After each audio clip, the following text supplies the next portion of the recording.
Chapter 1294. By the time Yiqing Luo followed Long Yunzhan to the World Group's temporary residence, she finally understood why Long Yunzhan's expression was so strange. The World Group's old residence was at the west side of Three Springs City, and the place where they were temporarily staying was at the east side of Three Springs City. The people who stayed at the east side were either rich or respectable. This huge mansion was a luxurious mansion, extremely luxurious. After they stepped into the mansion, Yiqing Luo sensed that something was amiss. This huge mansion. No matter if it was the furnishings or the style, it was almost the same as the old mansion which Yan Shaoyi had bought. Even that pond in the garden was exactly the same. If it wasn't for the fact that she had seen it with her own eyes earlier, the old mansion had been burnt to ashes. She even suspected if she had walked into the previous old mansion. There weren't many people in the entire huge mansion. It was until Long Yunzhan led them to the rear courtyard when Yiqing Luo faintly heard someone talking. She saw 10 over young men dressed as manservants bustling about. Some were carrying medicinal soup, walking back and forth. Some were carrying water basins, walking back and forth. There were 10 over maids who were in the same state. Zhao Bo and the rest were among them, interacting with those manservants, while busying themselves with the matters on hand. "Captain Long, you're back." Suddenly, a clear voice was heard from one of the rooms. A man dressed in a dark red woven gold robe, with brown auspicious clouds rolling around him, walked out from the room. The man's black hair was coiled up, secured by a purple jade crown, neat and tidy. His lips carried an intimate smile, as though he was a graceful gentleman, as gentle as jade. From the looks of it, this man's age wasn't old, roughly around 21 or 22 years old. Long Yunzhan's expression congealed as he nodded towards that man. "Young Master Shi." Others might not be able to detect the change in Long Yunzhan's expression, but how would Yiqing Luo, who understood Long Yunzhan, not notice it? She sized up the seemingly gentle man in front of her in confusion, secretly guessing his identity. That man noticed Yiqing Luo's gaze as he gave her a warm and courteous smile. "I believe this must be the extraordinary lady which Captain Long mentioned, young sect master Yiqing Luo?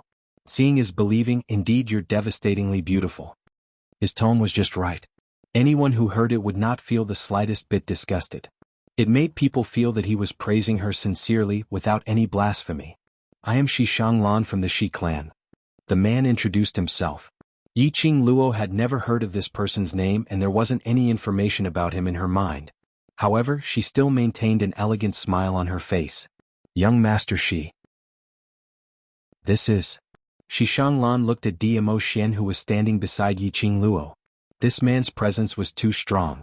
Especially when he was praising Yiqing Luo, this man's gaze seemed as though he wanted to dismember him. Yiqing Luo held onto Dmo Xian's arm, smiled and didn't answer. But this action also represented the answer to everything.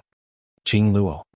Earlier when Shi Shanglan walked out from the room, Xiao Jin's voice was heard. In the next instant, Xiao Jin walked out of the house. He was in a sorry state and his uniform was in tatters. His long hair was disheveled and scattered over his shoulders, and there was a patch of greenish-black under his eyebrows. His eyes were filled with exhaustion and when he saw Yiqing Luo, he forced out a smile. "You're finally back." Yiqing Luo's slender brows creased as she looked at the open door. No need to guess, that must be Yan Shaoyi's room. Xiao Jin's gaze paused on Shi Shanglan for a moment. Chapter 1295. No need. Yiqing Luo wasn't in the mood to rest. What exactly happened? Why was the old house burned down? Xiao Jin's expression sank slightly, and he was just about to speak. He glanced at Shi Shanglan out of the corner of his eye and stopped what he was about to say. "The ghost doctor and god thief are waiting for you. Let's go over first." Shi Shanglan gave a gentle smile knowingly. "I'll go buy some more herbs. You guys can chat first." Yiqing Luo nodded her head slightly as she expressed her gratitude in a mild voice. This man, who looked as gentle as jade, seemed to be graceful and polite, and his every movement was extremely elegant. But maybe it was because Long Yunzhan and Xiao Jin's attitude towards him wasn't that warm, and there was a trace of distance. Yiqing Luo disliked the house and its crow, so she didn't have any good impression of Shi Shanglan. After Shi Shanglan left, Xiao Jin led the way at the front. He briefly explained the fire that had happened last night. When Yiqing Luo heard that, her slender brows creased slightly as she squeezed out a few words between her teeth. "Yiqing Qian, it's her again?" Yiqing Qian actually dared to come out and create trouble. At this critical juncture he was still unwilling to let the world group off. Other than Yi Qingqian, who hated her to the core, there was no one else. Did he really think that he would be invincible just because he held onto the leopard saint technique's thigh? Yi Qingluo's eyes were filled with an evil, cold intent. Little Luo, don't be rash. Dmo Xian's long arm wrapped around her slender waist. He did not like to see such an expression on her face. I won't be impulsive. Yi Qingluo sneered, her little hand covered the hand on her waist. I was just thinking. If I see Yi Qingqian next time, I will not hold back and tear her into pieces. She would not impulsively seek revenge on Yi Qingqian now. Yi Qingqian's backing was the Dark Forces, Wolf Saint's forces. The brothers of the World Group had yet to recover from their injuries. Furthermore, because she was repairing the glowing flame fan, her heart bone and heart blood had been extracted, and the abnormalities in her body had yet to dissipate. She was impulsive. He was bound to suffer. But, for this revenge, she would definitely make Yi Qingqian pay a painful price. She wanted Yi Qingqian to suffer a fate worse than death. The ruthless glint in his eyes was like a sharp blade. The atmosphere instantly froze. Xiao Jin suddenly stopped in his tracks as he turned around to look at Dmo Xian. Today, the World Group was able to escape by a fluke, all thanks to the Imperial Palace's disciples' help. His words broke the strange and cold atmosphere at this moment. The iciness in Yi Qingluo's eyes dissipated as she raised her eyes to look at Xiao Jin. Xiao Jin sincerely bowed towards Dmo Xian. Lord Overlord has lent a helping hand today. If there's any need for me in future, I will definitely risk my life to help you. It could be said that it was the lives of all the brothers in the World Group. He was saved by a disciple of the Emperor Palace. The Imperial Palace's disciples protecting them secretly was under Dmo Xian's instructions. No matter if Dmo Xian's action was to protect them or for Yi Qingluo, it was an indisputable fact that the Emperor Palace had saved the World Group. Dmo Xian didn't stand on ceremony as he held a smile that didn't look like a smile, his brows raised slightly. There will definitely be a place where I can use you. After walking down 2 long corridors, they arrived at the direction of the medicine refining room. Ghost Doctor was refining medicinal pills while God Thief was chewing on a piece of straw in boredom, looking around the surroundings. On seeing Yi Qingluo entering, God Thief's face was filled with joy. Last Qingluo, you're finally back. Master Ghost Doctor, Yi Qingluo's gaze was fixed on Ghost Doctor and God Thief for some time, as she hesitated to speak. Chapter 1296. Ever since the last time at God Thief's courtyard, she had seen the both of them.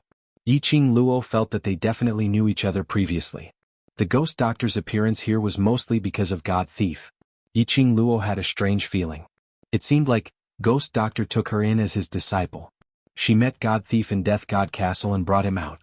Everything. It was fated in the unseen world. Intentional? Yi Qingluo didn't know why she would have such a thought. Only that things happen one after another. The dark forces kept on harassing and attacking her. The more Yi Qingluo felt, the more she felt that everything seemed to be deliberate. Of course, she didn't doubt God Thief and Ghost Doctor's sincerity towards her. She believed that Ghost Doctor and God Thief really treated her like a girl and doted on her. The smile on God Thief's face froze as he coughed dryly. This isn't important. The important thing is, you already know about the old mansion's fire last night, right? Seeing that God Thief had no intention to tell her, Yi Qingluo didn't continue to ask. She believed that one day, God Thief would tell her about his matter. Yi Qingluo nodded her head as her slender brows creased slightly, going along with God Thief as she changed the topic. Our brothers traveled through the night and took different routes back to the old residence, yet they were detected by the dark forces. This is just too strange. To everyone, Devil Class was going to challenge the Overseer on the second day.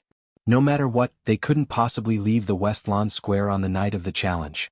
Yi Qingluo had specially asked the brothers to split into different routes to leave the West Lawn Square. Most importantly, other than themselves, no one else knew that Devil Class's students had taken the spirit-returning pill. How could the dark forces be so coincidental? Choosing today to set fire to the old mansion? Resolutely setting fire and even sent 200 over dark forces to assassinate them. Apparently they were certain that they were in the old mansion. Moreover, they clearly knew that they didn't have any combat ability and wanted to burn them alive. The old mansion was guarded by God Thief. If anyone investigated the matters in the old mansion, God Thief would definitely know about it immediately. Which means, the dark forces know about our whereabouts. Xiao Jin frowned. Be careful during this period. Pay attention to whether there are any suspicious people around you. Yiqing Luo's gaze swept the surroundings as she suppressed her voice. If the dark forces are really clear of our whereabouts and current situation, then staying here might implicate that young Master Shi. When Qiao Jin and Long Yunzhan heard this, the expressions on their faces changed slightly. Qiao Jin's brows furrowed even more tightly as his face darkened. This young Master Shi still brought us to his house even though he knew that we had enmity with our enemies. I don't believe that he's just being kind. It wasn't that Yiqing Luo didn't believe that there were kind-hearted people in this world. But the word kind heart was really not related to Shishanglan. Even though Shishanglan appeared to be extremely gentle and refined. However, his pair of jade-like gentle eyes had already revealed his true inner thoughts. Shishanglan was definitely plotting something. But, at this moment Shishanglan brought them into the house and sent men over to coordinate with the world group members to take care of those who were still unconscious. He had to return this favor. It was better to have a plan. At least it was easier to return the favor. A debt of gratitude was the hardest to repay. Chapter 1297. Qiao Jin's face grew darker and darker. His body tensed, his fists clenched tightly. Yiqing Luo looked at Qiao Jin's reaction in puzzlement. Could it be that Shishanglan had already proposed some conditions that were extremely difficult for them to comply with? Long Yunzhan's cold eyes glanced at Qiao Jin as he slowly shook his head and said indifferently, "Young Master, she is indeed not purely kind. The reason why he would help the world group is because..." He paused and looked away, no longer looking at Qiao Jin's expression. "Young Master, she is Xiao Yi's fiancée." This sentence was like a stone thrown into the calm surface of the water, causing ripples to appear. Fiancé? Yan Xiaoyi's fiancé? Why had he never heard Yan Xiaoyi mention that she had a fiancé? Then, what about Qiao Jin? Yan Xiaoyi liked Qiao Jin. Qiao Jin liked Yan Xiaoyi. The relationship between the two of them could actually be seen by observant women like her and Tong Ziqing. If Yan Xiaoyi had a fiancé, then wouldn't Qiao Jin be lovelorn? No wonder every time Shishanglan was mentioned, Qiao Jin's face would turn as black as charcoal. It was no wonder that Qiao Jin did not have a good expression when facing Shishanglan. It said that her fiancé was chosen by her family. A slender figure walked through the door. Her pink hunting attire added a touch of color to the gloomy atmosphere. Peach walked in and told them the news that she had just specially inquired about. The elders of the two families met 2 months ago. The master and madam of the Shi family have also agreed to this marriage. As soon as Xiao Yi graduates from the academy, the marriage will be arranged. The fiancé that the Yan family found for Yan Xiaoyi? Even though Yan Xiaoyi rarely mentioned the things that happened in the Yan family. But Yiqing Luo could more or less feel it. Yan Xiaoyi was at the Yan family. It was just like how she used to be in the Yi family. Such a family would be so kind as to help Yan Xiaoyi choose a eldest young master of the Shi family? Although the Shi family wasn't considered a top-notch family in the Jianghu, it was still a powerful family. However, he still had some status in the Western continent. According to Yan Xiaoyi's life in the Yan family, Yan Xiaoyi marrying Shishanglan was a very good choice. But, how could the Yan family be so kind? Moreover, according to Yan Xiaoyi's personality, how would she listen to her clan's orders and marry Shishanglan? I also inquired about one thing. Peach looked at Yiqing Luo hesitantly, not knowing if she should say it at this time. The more she hemmed and hawed. Qiao Jin, who was extremely concerned about Yan Xiaoyi's matters, became increasingly flustered. "Quickly tell me what you found out." That fiancé. Actually, Xiaoyi knows of this person's existence." Peach stuttered.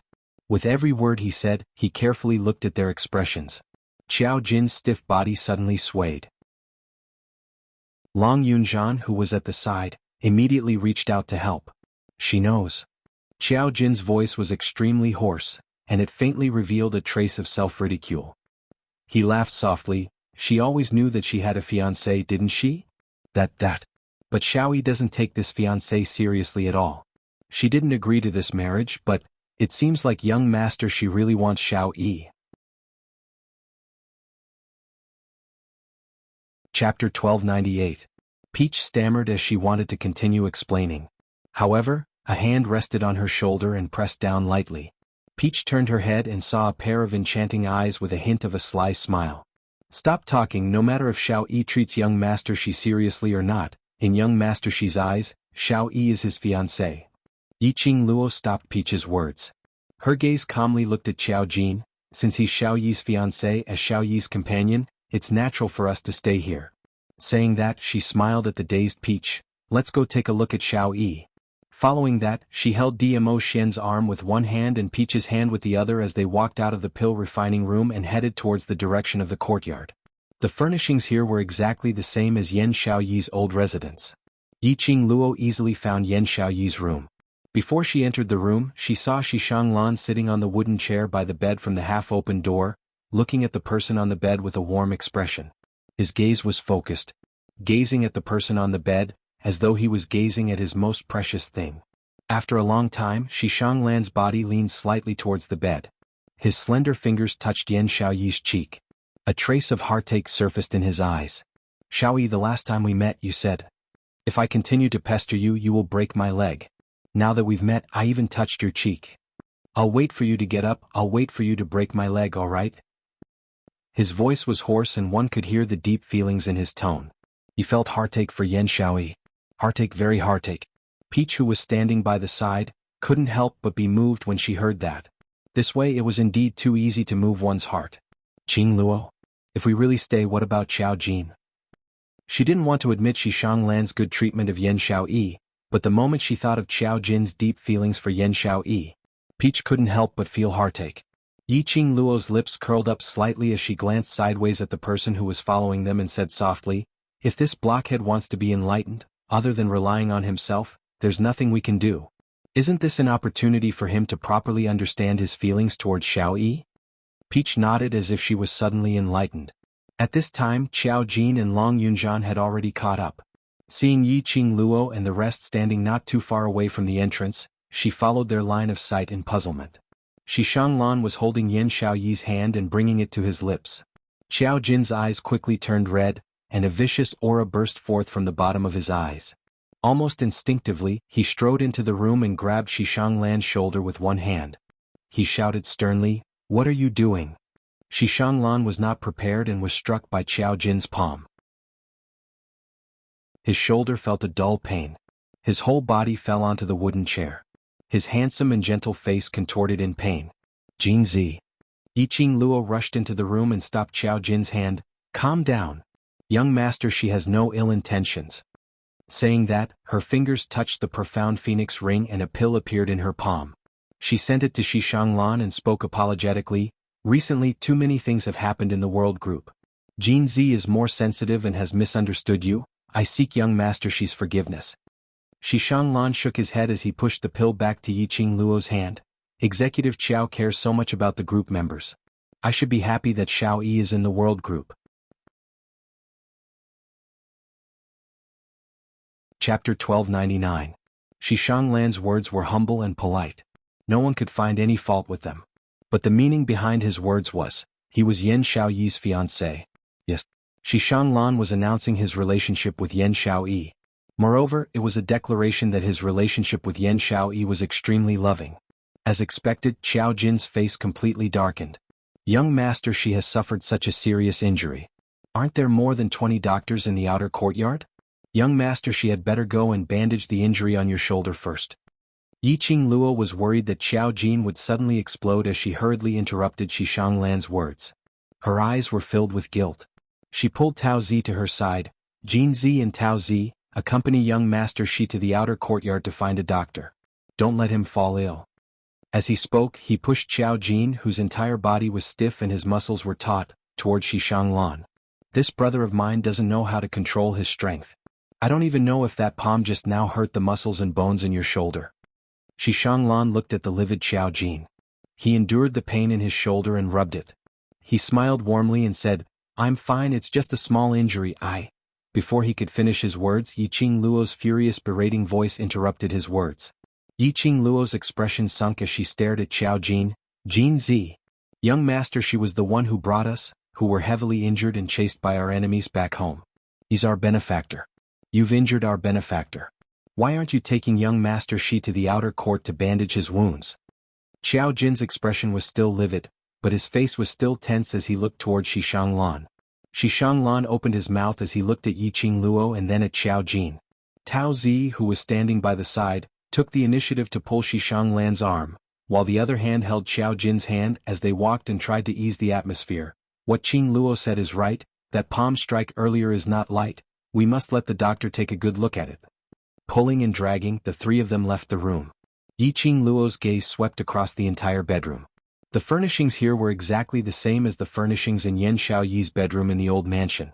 Evidently, in order to please Yan Xiaoyi, Shi Shanglan had built this luxurious mansion exactly like Yan Xiaoyi's old mansion according to her taste.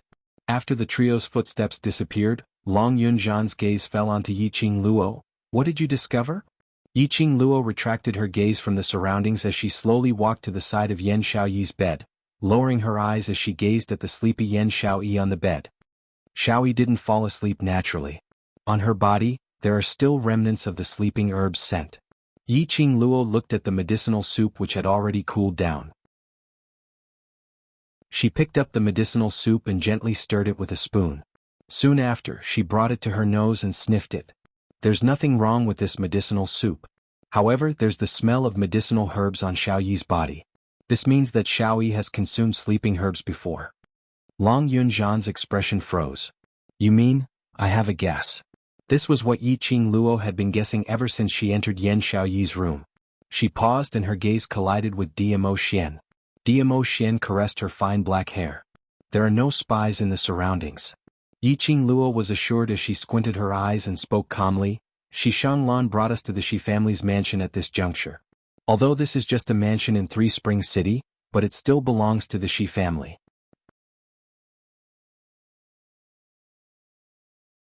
Chapter 1300. Just standing outside Yan Xiaoyi's room door, Yiqing Luo sensed something strange. But after smelling the sleeping herb on Yan Xiaoyi, Yiqing Luo felt strange. Shi Shanglan used a sleeping herb to make Xiaoyi fall into a deep sleep. His goal was to let us see how devoted and affectionate he was towards Xiaoyi. Initially, Yiqing Luo felt strange when she saw the half-open door. Especially when he saw that Shi Shanglan was the only one in the house, he felt even more strange. If Shi Shanglan specially came to feed Yan Xiaoyi medicine, he could totally close the door. Of course, if he was worried that a single man and woman would attract criticism, he could totally leave them alone. But Yan Xiaoyi's door was half open. It seemed to be half hidden. On the contrary, it seemed somewhat deliberate. He made Yan Xiaoyi fall into a deep sleep and specially let them hear his confession and deep feelings for Yan Xiaoyi. Yiqing Zhen had no other way and didn't want to think about it in another direction. This was the reason why Yiqing Luo specially sent Xiao Jin away. Otherwise, based on Xiao Jin's personality, he would definitely attack directly when he knew that Shi Shanglan might be using Yan Xiaoyi. What is his motive for doing this? Long Yunzhan asked in a low voice. Yiqing Luo's charming eyes lifted up slightly as she met Long Yunzhan's eyes, as she said word by word, gain our trust, and from there cooperate with the World Mercenary Group. Or, he wants to use Xiaoyi to inquire about the whereabouts of the divine equipment. Shi Yiqing Luo, Three Springs Sect's young matriarch, the World Mercenary Group's vice group leader. The news of him possessing a divine artifact had spread throughout the entire Nirvana realm. There were millions of people who wanted to get their hands on the divine artifact. As long as there was a chance to snatch the god artifact from her hands, he would definitely grab it. Divine artifact. Yes, if he could get close to Yan Xiaoyi and gain their trust. It would be a piece of cake to take away the divine relic from Yiqing Luo. Compared to the goal of cooperating with the World Mercenary Group, they were more inclined to do it for the artifact. When the World Mercenary Group was established, they had upgraded the mercenary group to a bronze plate at the fastest speed possible. However, their subsequent development was far too slow compared to other mercenary groups. It had been almost 3 months. The number of members in the World Mercenary Group had not even broken through 100 people.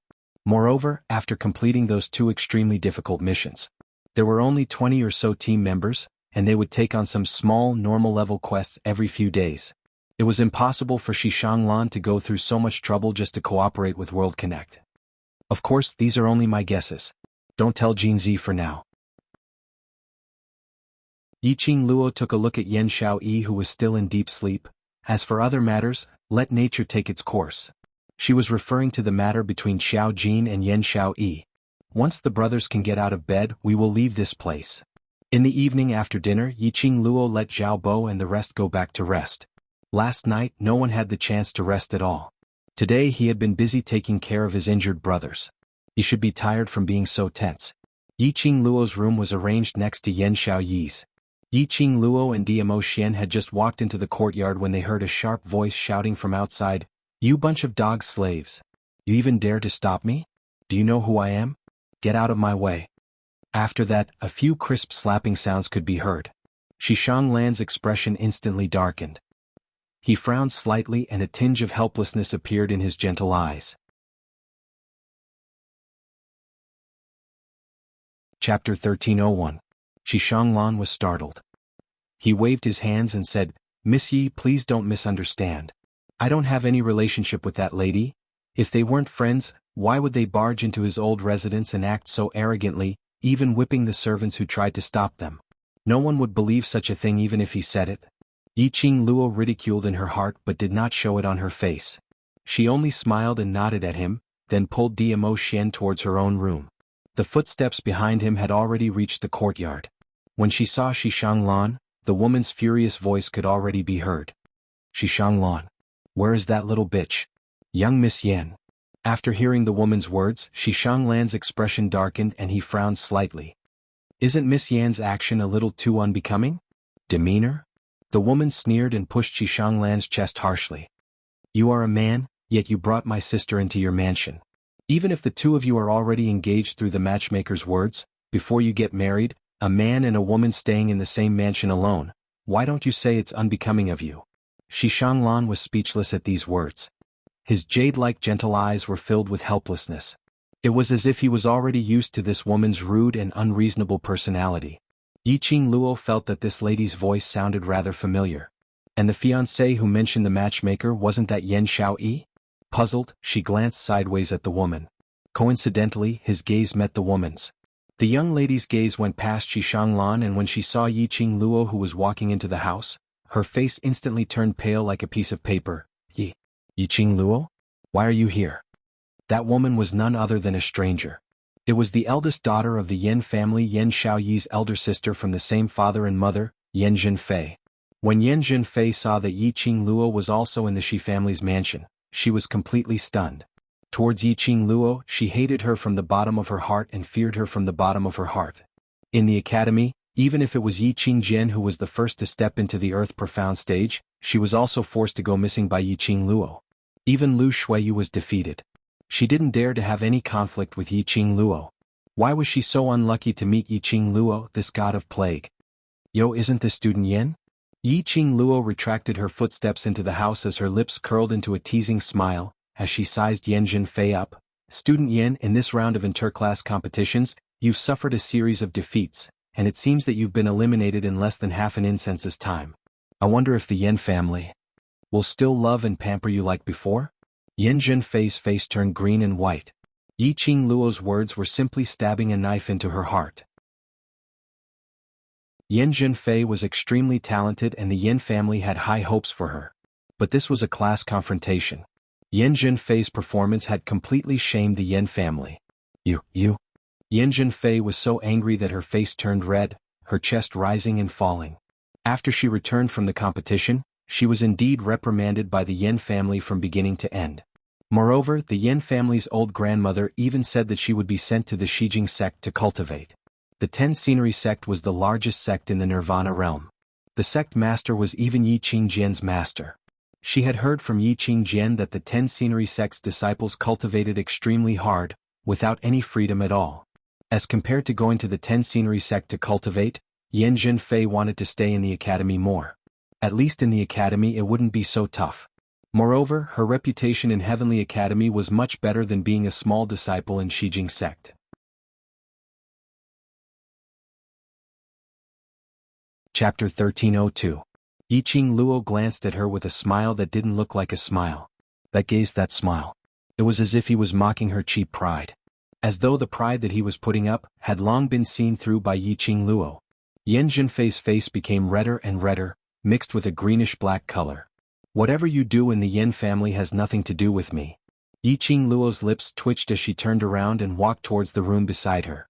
Yan Zhenfei froze in place. She hated Yiqing Luo. But he also feared Yiqing Luo. At this moment she could only allow Yiqing Luo to humiliate her. She didn't dare to retort, nor did she dare to vent her anger on Yiqing Luo. He watched helplessly as Yiqing Luo walked into the room. Yan Zhenfei's fists were clenched tightly, her body trembling slightly. Shishanglan, who was standing at the side, remained silent. His gaze moved back and forth between Yiqing Luo and Yan Zhenfei. Seeing that Yiqing Luo didn't stop at all as she dragged Diamo Shen back to the room, she smiled towards Yan Zhenfei. Zhenfei, Xiaoyi has just taken her medicine and is preparing to rest. Let's go to the front hall. With that, he walked in front and led the way for Yan Zhenfei. But Yan Zhenfei did not move. Her gaze, from Yiqing Luo's room, looked towards the room next door. A hint of ruthlessness shot out from the bottom of her eyes. That little slut is in this room? Shishanglan hurriedly walked to Yan Zhenfei's side and blocked her view. Zhenfei, let me repeat it again. Xiaoyi is my fiancée and also your sister. If I hear you call me a slut again, don't blame me for disregarding the relationship between our two families. His voice was solemn and his face was devoid of its usual warmth. Yan Zhenfei was frightened by his gaze. She staggered a few steps back and bit her red lips. Shishanglan, is there something wrong with your eyes? How did you fall in love with that bitch? Before he could finish his sentence. However, when she saw Shishanglan's increasingly serious expression, she held back her words. She's trash with a low mystic class. Trash who couldn't even break through to the Yellow Xian realm. What good can she do for you if you defend her? Yan Zhenfei really did not understand. Why would Shishanglan agree to this marriage? After seeing Yan Xiaoyi once, he couldn't forget her. If Yan Xiaoyi and Shishanglan really got married, the Shi family became Yan Xiaoyi's backing. Then it wouldn't be so easy for her to deal with Yan Xiaoyi in future. It might also affect her position in the Yan family. No matter what, she would never let Yan Xiaoyi and Shishanglan get married. He would definitely not allow Yan Xiaoyi to have a single good day. I love her. I don't need any benefits. Shishanglan's voice was deep and his gaze became gentle. His gaze slowly landed on Yan Xiaoyi's room. No matter if she's a low-level mystic trash or a trash that can't cultivate, I love her. This alone is enough for me to treat her well. Yan Zhenfei's fingers trembled in anger. Well, ever since Yan Xiaoyi was born, she was an abandoned chess piece that everyone despised. Her existence was a mistake. Everyone in the world should loathe her and abandon her. What love?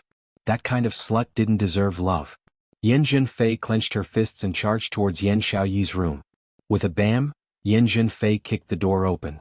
Shishanglan reacted and quickly followed to stop her. Yan Zhenfei charged into the room and saw a woman sitting against the bed with a mocking smile, looking at her coldly.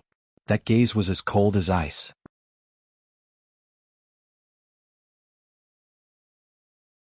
Chapter 1303. You, Yan Zhenfei pointed at the girl on the bed and felt an inexplicable sense of guilt. The person on the bed had a pale face and looked sickly. A head of hair that looked like seaweed spread over her shoulders, adding a hint of weakness to the exquisite and beautiful girl. If she ignored that cold gaze, Yan Zhenfei would probably be stunned by this exquisite face. Was this still her good-for-nothing sister? In her memory, Yan Xiaoyi was lifeless and disheveled all day long, looking like a crazy woman. She still remembered that as long as she got close to Yan Xiaoyi, it was as if she felt the arrival of the god of death. Everyone in the Yan family was disgusted by his lifeless demeanor. But the girl in front of her now was even more stunning than her. How could this be her sister? Miss Yan, how have you been? Yan Xiaoyi's cold voice rang out in the room. Yan Zhenfei felt an inexplicable sense of fear. You are Yan Xiaoyi? How could you be Yan Xiaoyi? Yan Xiaoyi curled her lips and narrowed her mocking eyes. What does who I have to do with Miss Yan? Before Yan Zhenfei could speak, Shishanglan forcefully grabbed her arm and pulled her back. Xiaoyi is not feeling well and needs to rest. Go out first. The girl in front of her was really Yan Xiaoyi. She was Yan Xiaoyi. Yan Zhenfei's eyes glowed. Her gaze was fixated on Yan Xiaoyi without blinking. Suddenly, she broke free from Shishanglan's hand with an unknown strength. A gust of profound qi broke out of her body and gathered on her palms. Her eyes were bloodshot and filled with hatred and resentment. She slammed her palm at Yan Xiaoyi. Little slut. Yan Xiaoyi, who had disappeared for 3 years, had really returned. And she had returned with a brand new appearance. If not for the fact that the commoners outside were discussing, Shishanglan would have brought his fiancée and his fiancée's companions into his residence. She probably did not know about this. She definitely could not let Yan Xiaoyi return to the Yan family. Especially at this time, her father and mother were blaming her for her poor performance in the interclass competition. She couldn't let Yan Xiaoyi steal her position. The Yan family only needed one daughter and that was enough. Yan Zhenfei. Shi Shanglan shouted. He didn't expect Yan Zhenfei to attack just like that. Just as he was about to release his Xian Qi to stop Yan Zhenfei's palm, he caught a glimpse of a red figure outside the door.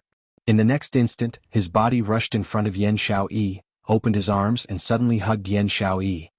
Bang! A palm landed heavily on Shi Shanglan's back. Shi Shanglan grunted and spat out a mouthful of blood. The intense pain made him furrow his brows tightly. Shi Shanglan. Young Master Shi, Yan Zhenfei's terrified voice sounded. Immediately following that was Yi Qing Luo's astonished voice. The ones who walked into the room were not only Yi Qing Luo and Dmo Xian, but also Long Yunzhan and Xiao Jin. The few of them had just entered the room when they saw Shi Shanglan hugging Yan Xiaoyi tightly and blocking that palm for her. Yan Xiaoyi, who was being hugged tightly, was astonished. This scene was indeed shocking. Shi Shanglan actually took the initiative to block Yan Zhenfei's palm for Yan Xiaoyi. Even Yi Qing Luo couldn't help but frown slightly, not sure of the guess in her heart. Could it be?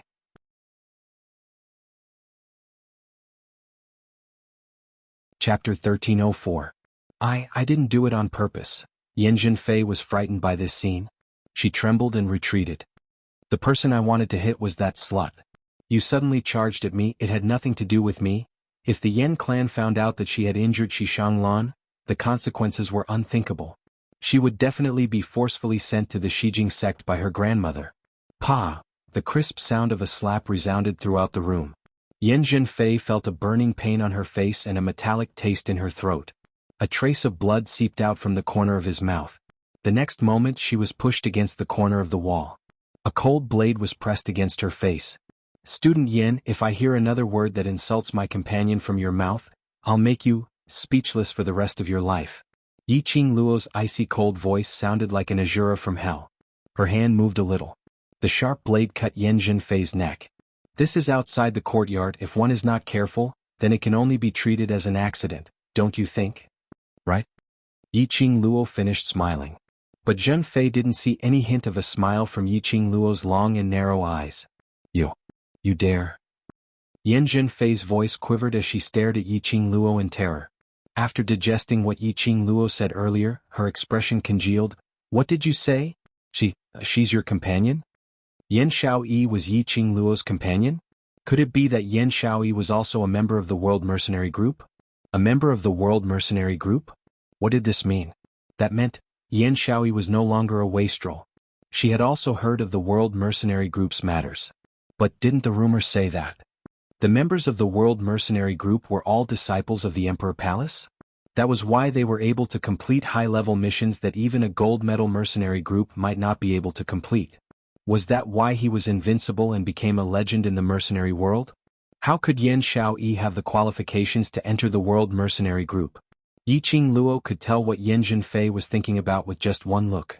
She curled her lips and looked into Yan Zhenfei's eyes, saying word by word, "She is my Devil Class's class committee president, and also the executive group leader of the World Mercenary Group, so of course she is my companion." Devil Class, executive leader? Yan Zhenfei was dumbfounded. She stared at Yan Xiaoyi in disbelief, unable to believe what she had just heard. How could this be? How could Yan Xiaoyi be a student of the Devil Class? How could she possibly join the World Mercenary Group? And he's the executive leader of the World Mercenary Group? Executive leader. That was a position second only to the deputy leader. To be able to hold such a high position in the World Mercenary Group, it meant that Yan Xiaoyi's ability was sufficient to lead a mercenary group. No, impossible. She's trash that can't even break through to the Yellow Mystic Realm. Yan Zhenfei's heart was filled with fear as she muttered and shook her head. Muttering softly, Yan Zhenfei's mind suddenly cleared. An image appeared in his mind, in the Heavenly Academy's Heavenly Training Forest. He had once encountered an intruder. She still remembered that at that time, there was a ghostly voice that kept chasing after her. That voice kept telling her, "Your opponent is me." At that time she felt that the voice was extremely familiar. It was extremely similar to Yan Xiaoyi's voice. However, his swift and fierce movements had dispelled her conjecture. But now, she was not entirely sure.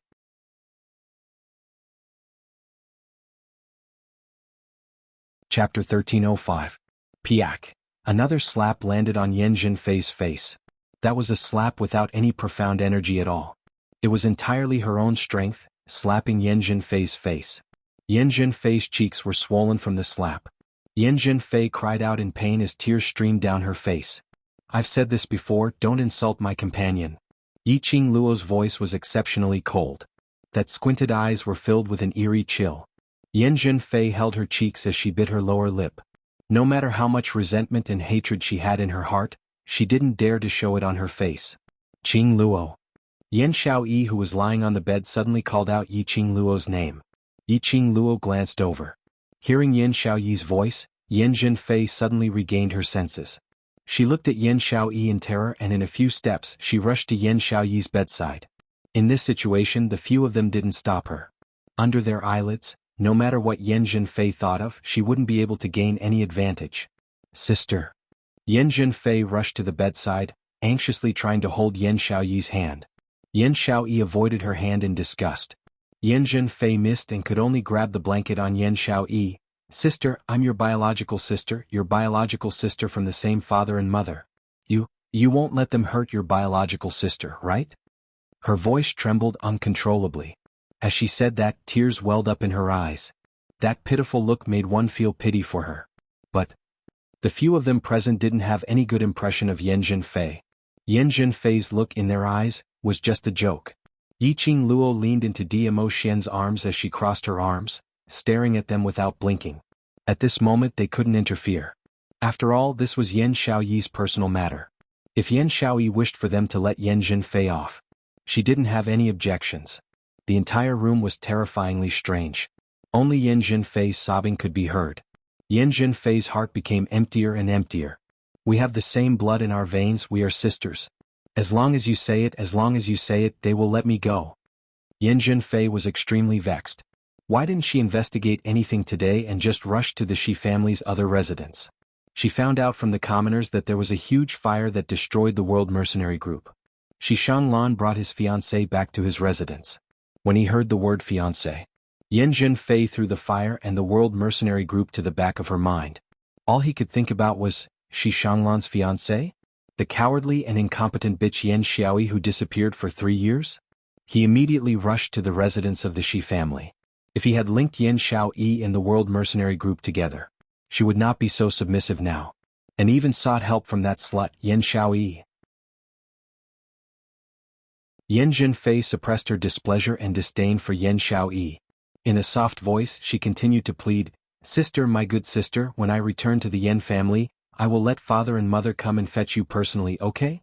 Yan Xiaoyi looked at Yan Zhenfei with a smile which didn't look like a smile, as her lips curled into a sneer of ridicule. Sister? Eldest young Miss Yan, I'm afraid you've got the wrong person. Earlier I heard everything clearly when I was in the room. Didn't you say that you're the only eldest young miss in the Yan family? Yan Xiaoyi interrupted her words as her brows rose with a smile which didn't look like a smile.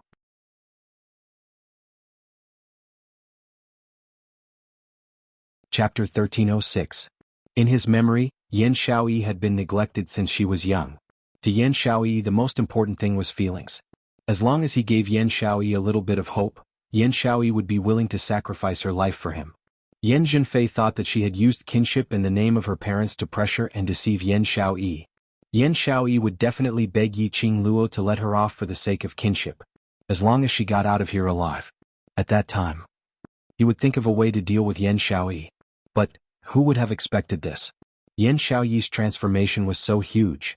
No matter what was said, Yan Xiaoyi still had a cynical and sarcastic look on her face from beginning to end. Yan Zhenfei's expression darkened. It was already her limit to be so submissive to the slut that she had always looked down on. If Yan Xiaoyi still refused to give face, how expensive? Shi Shanglan, who had been sitting paralyzed on the wooden chair, spoke in an extremely weak voice after a long silence. The wound on his shoulder had already split open. Just now he had also suffered a palm from Yan Zhenfei. At this moment he looked extremely weak. He called Yan Zhenfei's name softly. Xiaoyi is my fiancée and will be the Shi family's madam in the future. As the Yan family's eldest daughter, please watch your words and actions. Pausing for a moment, the corners of his mouth curled into a smile. For Xiaoyi's sake, I won't tell the Yan clan about what happened today. When Shi Shanglan said that he would keep it a secret, Yan Zhenfei's heart was finally at ease. No matter what, she couldn't be sent to the 10 Scenery sect. Seeing Yin Zhenfei shut her mouth, Shi Shanglan then turned his gaze towards Yiqing Luo as he gave a weak smile. Miss Yi Zhenfei doesn't have any ill intentions. I think I just want to see my sister whom I haven't seen for a long time. If it's possible. Can you let her go? Yiqing Luo did not reply. She looked at Yan Xiaoyi. This is your house, if you want her to leave then let her leave, why are you asking my Qing Luo for? Yan Xiaoyi frowned as she spoke in an unfriendly tone. Shi Shanglan smiled helplessly. He seemed to be used to Yan Xiaoyi's attitude towards him. He looked at Yan Xiaoyi gently. The tenderness in his eyes could not be concealed at all. Shi Shanglan's fiery gaze caused Yan Xiaoyi to frown. She subconsciously looked at Qiao Jin, who had not said a word since he entered the room. Qiao Jin's gaze fell on her. His face was gloomy, and a storm seemed to be brewing in his eyes. They had been partners for so long. Yan Xiaoyi could tell with one look that all the muscles in Qiao Jin's body were tensed up. That was a sign that he was angry. Every time Qiao Jin was enraged, his body would tense up. Is he angry? Was he angry because of her relationship with Shi Shanglan? In other words, was Qiao Jin jealous? This thought caused Yan Xiaoyi's heart to beat faster. However, this feeling of heartbeat did not last for long. Qiao Jin had already shifted his gaze away, turning around to leave the room. His steps were extremely heavy, and he was suppressing his extreme anger. Jin Zi. Yiqing Luo turned her head to look at Qiao Jin, who had already walked far away, and took a look at Yan Xiaoyi, feeling somewhat speechless towards Qiao Jin. At this moment, shouldn't he express his concern for Yan Xiaoyi? At least in front of Shi Shanglan? He had to stabilize his position. Why did he just turn around and leave without saying a word? Even if he wanted to act cool, this wasn't the way to do it, all right? Qiao Jin, you really don't want a wife anymore? Yiqing Luo's inner heart was about to collapse. Why did she have a déjà vu feeling that the emperor wasn't anxious, but the eunuch was anxious? The atmosphere froze. Yin Zhenfei saw that no one's attention was placed on her.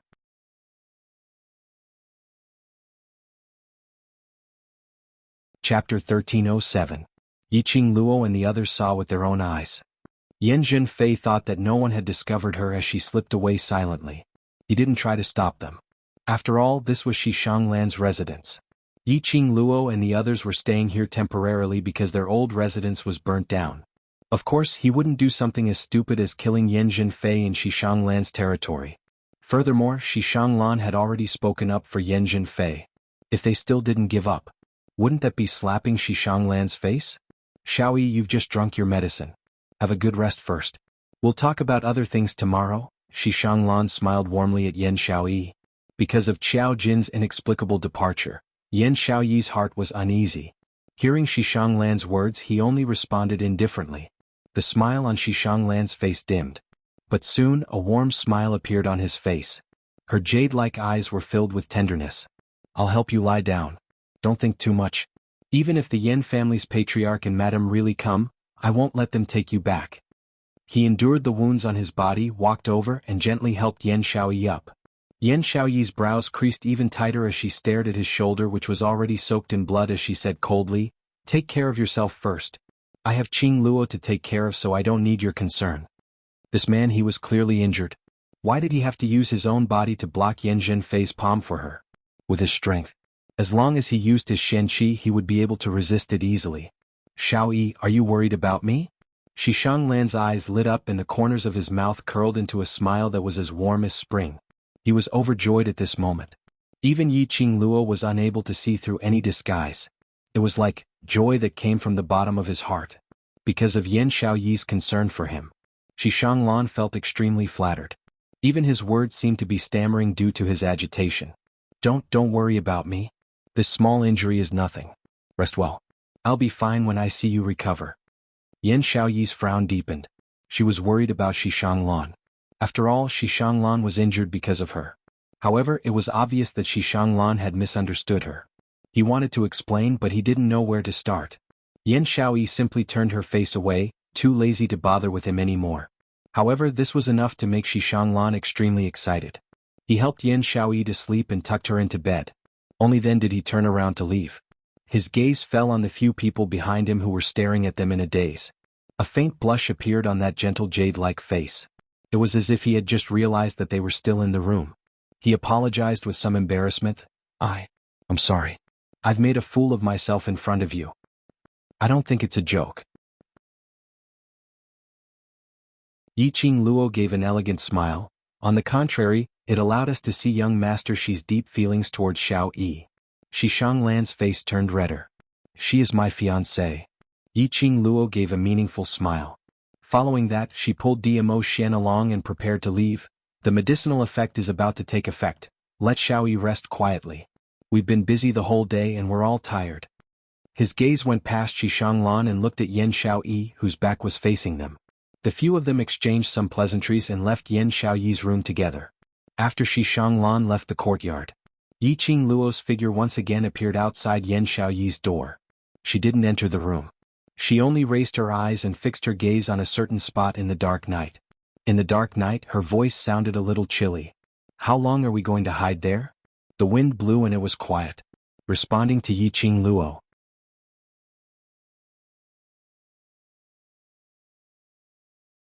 Chapter 1308.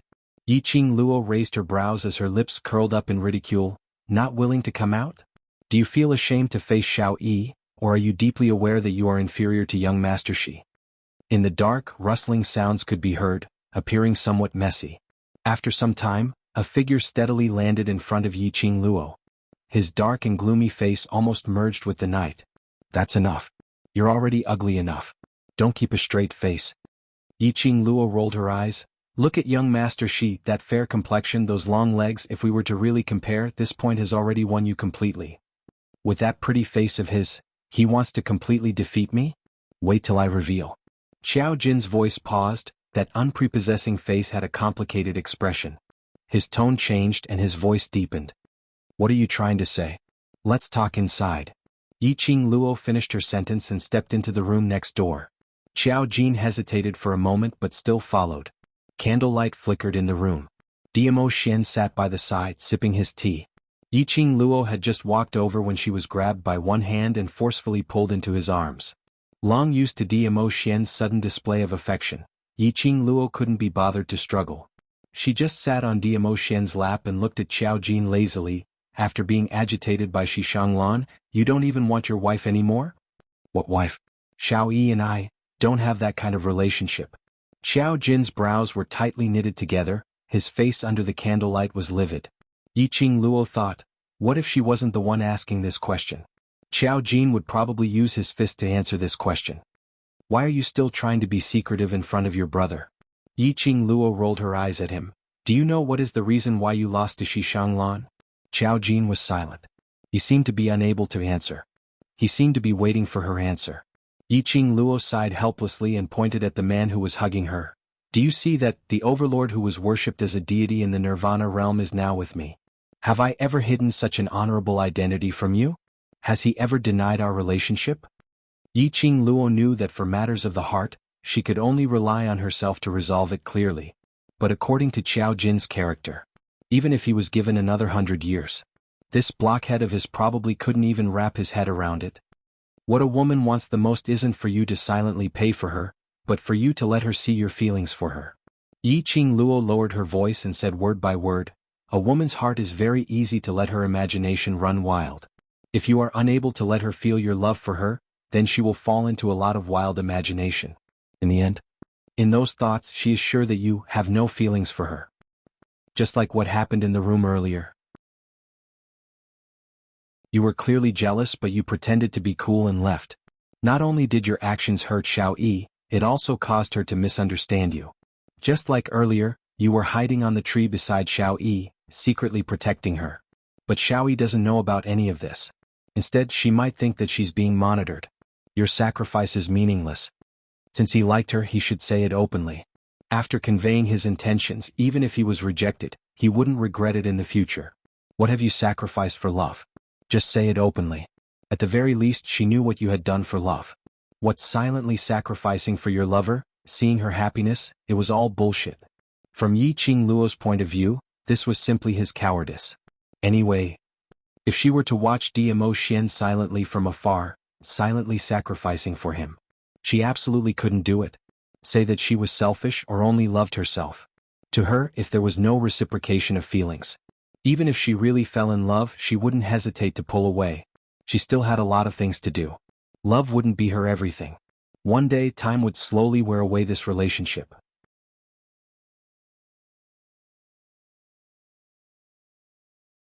Chapter 1309. Xiao Jin's eyes widened as he stared blankly at Yiqing Luo, as though he had not expected Yiqing Luo to say such words. Jinzi, I'm only saying this to you because we're friends. Yiqing Luo's gaze was solemn and her tone was solemn. If you really like Xiaoyi, at least convey this feeling to her. Even if she doesn't agree to it, she will absolutely not cut off all ties with you because of this. Xiao Jin's hand, which was hanging by his side, clenched into a fist. The candle flame swayed as it reflected the complicated emotions on his face. You don't know anything at all. Xiaoyi and I are not you and the Overlord. We are not you. Yiqing Luo's words were like needles stabbing into Xiao Jin's heart. Xiao Jin was clear that what Yiqing Luo said made sense. But that gloomy feeling in his heart made him extremely uncomfortable. He also wanted to tell Yan Xiaoyi about his feelings. He wasn't willing to see Yan Xiaoyi being snatched away by other men. But Yan Xiaoyi didn't like him. He had used a strong attitude to treat her time and time again. And he had forcefully pushed her time and time again. Yan Xiaoyi didn't kill him was already on account of their many years of brotherhood. He told this feeling to Yan Xiaoyi. Yan Xiaoyi would definitely avoid him. Yes, you are not me and Xian. Yiqing Luo's voice turned cold, because we are braver than you. Xian likes me and he told me directly.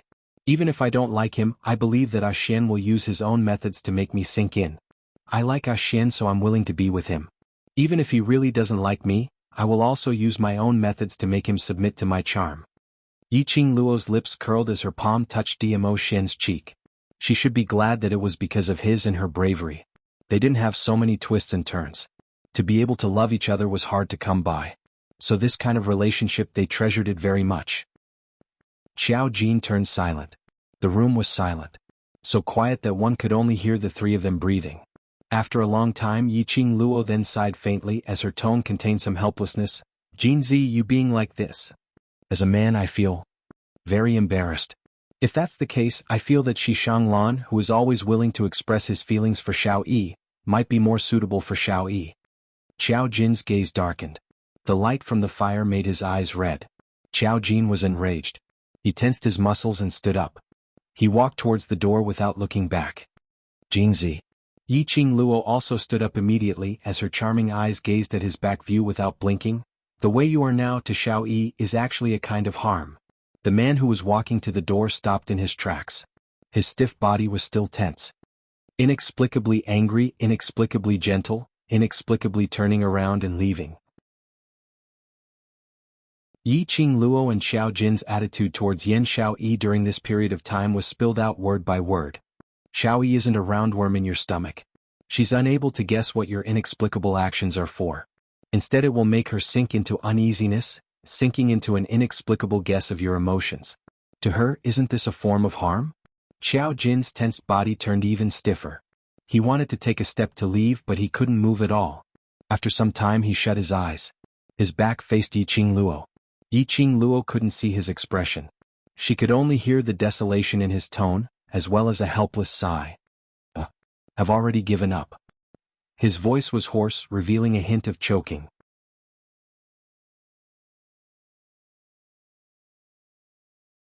Chapter 1310. Yiqing Luo was slightly stunned as her slender brows creased tightly. What do you mean? When I saw Xishang Lan use his body to block Yan Zhenfei's palm for Xiao Yi, Xiao Jin's tightly shut eyes felt a little sour. That scene kept replaying in his mind. If he didn't really love Yan Xiaoyi, why would Xishang Lan disregard his own body and forcefully block that palm? Because of that palm strike, so you want to give up? Yiqing Luo's voice was extremely calm. It's not just because of that palm strike. I can see that Xishang Lan treats Xiaoyi really well. If Xiaoyi is with him, she will definitely be happier. Xiao Jin laughed. However, his laughter was unable to conceal his sorrow. Xiaoyi did not seem to hate Xishang Lan. The Yin family was also extremely satisfied with Xishang Lan as their son-in-law. If he forcefully interfered in Xiao Yi's life, it was completely destroying Xiao Yi's current happiness. He couldn't be that selfish. Yiqing Luo looked at his back as her voice grew calmer. Then give up. Xiao Jin's attitude was very clear. Even if she continued to persuade him, it would be useless. If this was what Xiao Jin wanted, then it would be best for him to give up. As long as he doesn't regret it in the future. Xiao Jin gave an indifferent "N" before walking out of the room. This time Yiqing Luo didn't stop him. The room fell into silence once again. Behind her, a pair of strong arms circled around her waist. A scorching hot chest pressed against her back. The elegant scent of sandalwood seeped into his nose. The vexation in her heart gradually dissipated under the man's elegant aura. This is the path he chose, you don't have to feel guilty. The man's low and hoarse voice sounded in her ears. Yiqing Luo turned around and her little hand circled around his waist. She obediently leaned her head against his chest. That Xishanglan. I'm still worried. I've already asked Wen to investigate. Dmo Xian's eyes congealed. He had the same thinking as Yiqing Luo. They were all suspicious of Xishanglan's motives. Even though she saw Xishanglan's deep feelings for Yan Xiaoyi, he personally saw Xishanglan disregard everything for Yan Xiaoyi. However, they still felt that Xishanglan was not as simple as he seemed. After all, it was for the divine artifact. Or did he have other motives? Or was it really for Yan Xiaoyi? All of this. When Ah Feng brought back the information from the investigation, there would be an answer. Ah Xian, thank you. Yiqing Luo raised her charming eyes as she gazed deeply at him, her little hand caressing his face. Luckily, we're not as silly as Jinzi and Xiaoyi. Looking at them, the more I feel that my bravery back then was right. Dmo Xian closed her hand on his cheek, his shimmering peach blossom eyes overflowed with warmth. I should be glad to have met you. Yiqing Luo tiptoed, stretched out her hand and hooked his neck, kissing his thin lips. That was right. Fortunately, their relationship could be smooth sailing. I hope they can keep walking like this. The next day, Yiqing Luo had just stood up when Dmo Xian's figure was no longer beside her. The toiletries were already prepared at the side. After washing up, Yiqing Luo walked out of the room. The sky was already bright. There were already a few maids in the courtyard. When they saw Yiqing Luo, they greeted her politely, Miss Yi. Yiqing Luo nodded as she saw Yan Xiaoyi's room door open. When he arrived at the door, he saw Xishanglan sitting by the bed and feeding medicine to Yan Xiaoyi.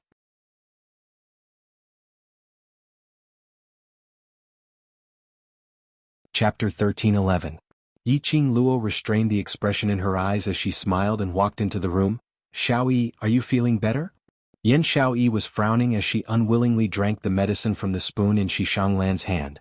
Seeing Yiqing Luo enter, her face revealed a sliver of embarrassment as she turned her face away and rejected the medicine which Xishanglan passed to her lips. Xishanglan was an intelligent person. He knew when to stop. He immediately placed the medicine bowl aside and smiled warmly. Miss Yi, I'll go check if the other's medicine is ready. I'll have to trouble you to take care of Xiaoyi. Yiqing Luo nodded as she walked over. Xishanglan stood up and spoke warmly to Yan Xiaoyi. The doctor will take a look at your wounds later to see if there's any improvement. Drink the medicine and rest for a while. Yan Xiaoyi didn't reply. Xishanglan was used to her attitude. He bid farewell to Yiqing Luo in a cultured and elegant manner as he got up and walked out of the room. Yiqing Luo took over Xishanglan's action as she took the medicine bowl and sat by the side. After drinking a spoonful of medicine, the medicinal taste was extremely bitter, so bitter that Yan Xiaoyi's brows knitted into a bundle. Do you want to leave Xi family's residence? Yiqing Luo diverted Yan Xiaoyi's attention as she asked calmly. Indeed, Yan Xiaoyi's expression congealed. The bitterness on her face slowly disappeared. A pair of beautiful eyes looked at Yiqing Luo in puzzlement, as though she didn't understand the meaning in her words. You don't like Xishanglan, right? Yiqing Luo scooped up the second spoonful and sent it to Yan Xiaoyi's lips. Yan Xiaoyi swallowed it and replied, How could I have any feelings for him? I totally don't care about that engagement. Engagement was simply a joke. She had been missing from the Yan family for 3 years. 3 years not stepping into that place. But 2 months ago he had inexplicably arranged a fiancé for her. What did Yan family treat her as? They didn't even remember her existence for 3 years. When they said they were engaged, they meant it. If she didn't agree, Yan family could forget about forcing her. You two should have met before. Yiqing Luo had heard that ever since Yan Xiaoyi bought that old residence, she hadn't had any interaction with Yan family for the past 3 years. To the Yan family, Yan Xiaoyi had long been treated as a dead person. How could a fiancé suddenly appear? Furthermore, he was acting so deeply in love with her. It was impossible that they hadn't met before. This was the reason why Yiqing Luo was especially suspicious of Xishanglan. This residence was a complete copy of the style of the old residence that Yan Xiaoyi had bought. It was obviously to please Yan Xiaoyi. How did Xishanglan know that the old residence belonged to Yan Xiaoyi? Yes. Yan Xiaoyi didn't hide anything. We've met a long time ago. It can be considered as a friendship of life and death. The story of Yan Xiaoyi and Xishanglan was very simple.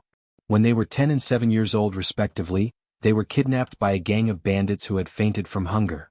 The Yan family didn't take Yan Xiaoyi seriously at all. When Yan Xiaoyi was kidnapped, the Yan family didn't respond at all. Yan Xiaoyi had never thought that the Yan family would be willing to fork out money to redeem her. Naturally, it was to find a way to escape from the thieves' lair. She didn't expect Xishanglan to escape with her. Yan Xiaoyi didn't want to bring along this burden but discovered that the 10-year-old Xishanglan's profound grade had already reached yellow profound 3rd grade. Thinking that she could have a bodyguard by her side, she brought him along. Therefore the two little children tried their best. The process was extremely arduous and painful. The two of them almost died under those bandits.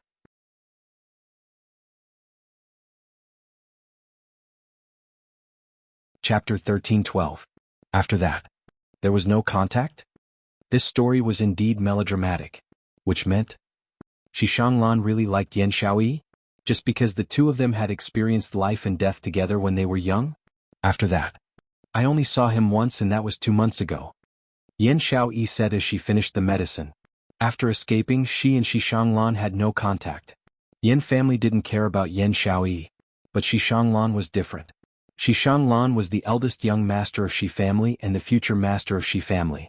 Shi family sent out numerous top exponents to rescue him. In the process of escaping, Shi family rushed over and brought Xishanglan away. As for her, because she had done the dangerous thing of bringing Xishanglan away from the thieves' lair, she was almost dismembered. Xishanglan begged his father to spare her life and send her back to Yan family. But when she was sent back to Yan family, he didn't forget to reprimand Yan Xiaoyi in front of Yan family's patriarch. During that period of time, Yan Xiaoyi's life wasn't easy. There were several times when she almost died under the Yan family's beatings. Hence, toward Shi family, Yan Xiaoyi didn't have any good impression. Later on, she had enough ability to protect herself. She earned enough money to purchase the old residence in 3 Springs City West Street. From then on, she stayed in the old residence. And 2 months ago, Xishanglan went to the old residence to look for her, and explained that they had already set the engagement. Yan Xiaoyi directly threw Xishanglan out. After that, it was this meeting. Yiqing Luo's expression sunk slightly when she heard that, which means, till today you've only met twice? Yan Xiaoyi nodded. Twice. Once 10 years old. Once 20 years old. With a gap of 10 years, the two families had set the engagement? And even made his own residence look the same as Yan Xiaoyi's old residence? Which meant? Xishanglan had actually been silently observing Yan Xiaoyi? Cough. Why did Yiqing Luo feel that this had the feeling of an idiot? But, after hearing this story, Yiqing Luo also started to suspect if her guess towards Xishanglan was too malicious? After all, the goals that she and Long Yunzhan had guessed became a joke after combining with this story. Because she and Yan Xiaoyi had only known each other for less than half a year. The World Mercenary Group had been established for about 3 months. If Xishanglan was here for the divine weapon or for some other purpose, the time did not match with the style of this residence's decoration. Qing Luo. Yan Xiaoyi leaned towards the head of the bed and suddenly called out softly. Yiqing Luo raised her eyes and looked at her in puzzlement. Yan Xiaoyi's gaze was unfocused as she stared ahead. The expression on her face faintly revealed a trace of desolation. You tell me, what is the feeling of truly liking someone? Yiqing Luo was stunned as she reacted. You want to ask about Jinzi, right? Yan Xiaoyi's gaze suddenly trembled as it fixed onto Yiqing Luo. If it's Jinzi or Xishanglan, who will you choose? Yiqing Luo asked with a smile. Yan Xiaoyi choked on the question. What kind of choice is this? It's not like the two of them. Don't both like me? When she said the last few words, her voice lowered by quite a bit. If one didn't listen carefully, it was almost inaudible. It wasn't like both didn't like her. She was referring to Qiaojin. These two people. They obviously liked each other but they weren't willing to make it clear. This resulted in both of them doubting each other and not liking each other. Thinking of last night, Xiao Jin's choking voice and his desolate back view. Yiqing Luo felt a burst of melancholy.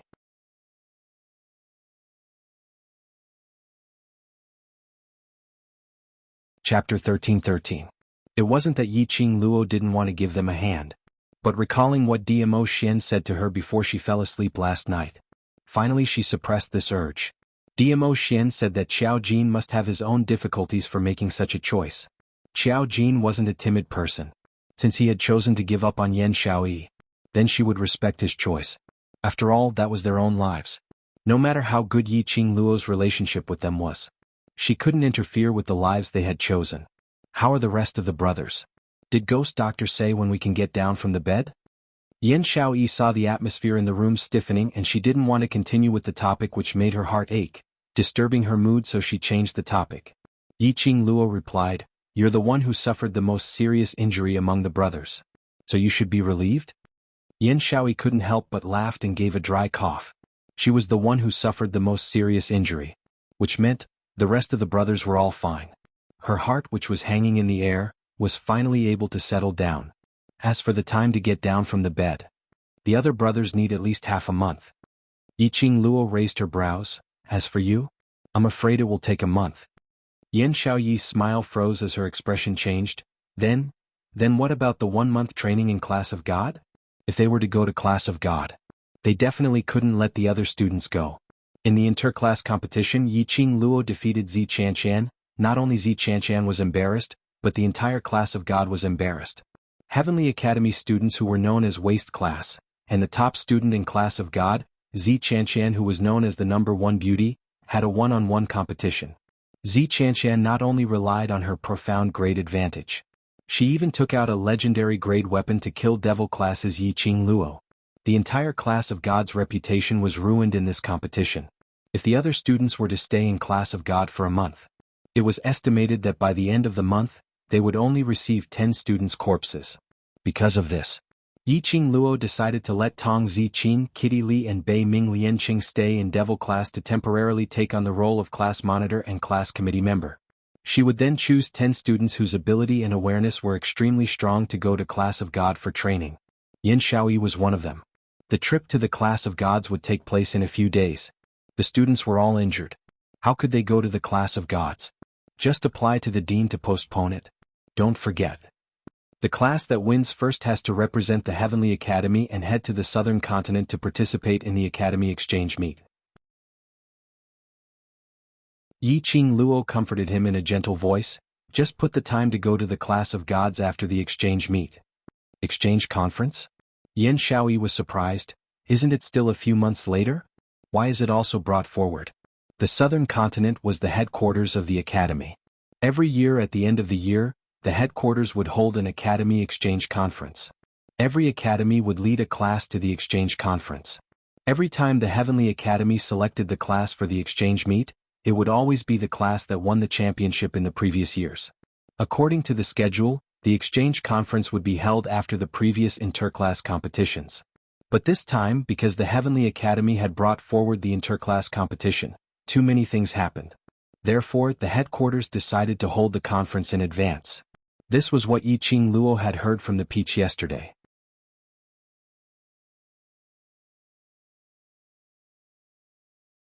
Chapter 13:14.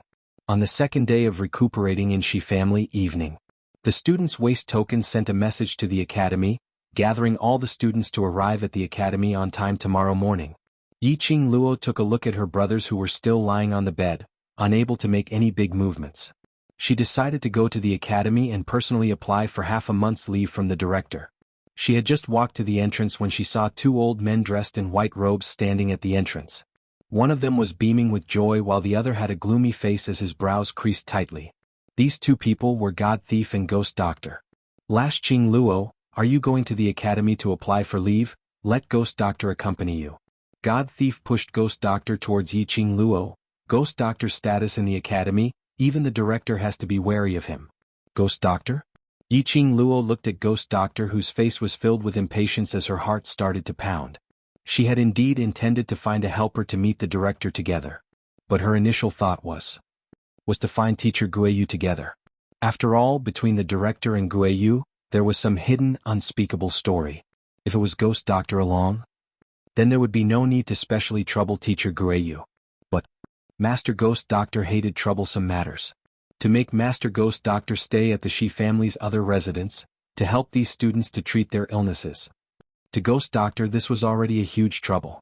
Now he still wanted him to accompany her to look for the director? Wouldn't he be too insatiable? Master Ghost Doctor has been helping me to take care of these injured brothers these few days, and has already delayed the medicinal pills for several days, so I'm not numb. Still not leaving? Ghost Doctor's impatient voice interrupted her words. Not waiting for Yiqing Luo to react, Ghost Doctor had already taken the lead, walking towards the direction of Heavenly Academy. Seeing Yiqing Luo still in a daze, God Thief patted her back. Please last Luo, aren't you going to follow up? Yiqing Luo was stunned as she looked at Ghost Doctor's departing figure, as her heart felt warm. Her brows overflowed with gentleness as she revealed an elegant smile. God Thief, thank you. My brothers. I'll leave them to you. Saying that, she turned around and immediately chased up to Ghost Doctor's footsteps. Looking at Yiqing Luo's departing figure, God Thief's smile slowly faded. His eyes, which were not the least bit serious, were also covered with a layer of solemnity. Little girl, you have to grow up quickly. Otherwise, when the situation becomes more and more serious, you will lose your qualifications, he muttered in a low voice as if he was talking to himself, but also as if he was talking to someone. Until Yiqing Luo's silhouette completely disappeared from his sight. Only then did Holy Pirate look away.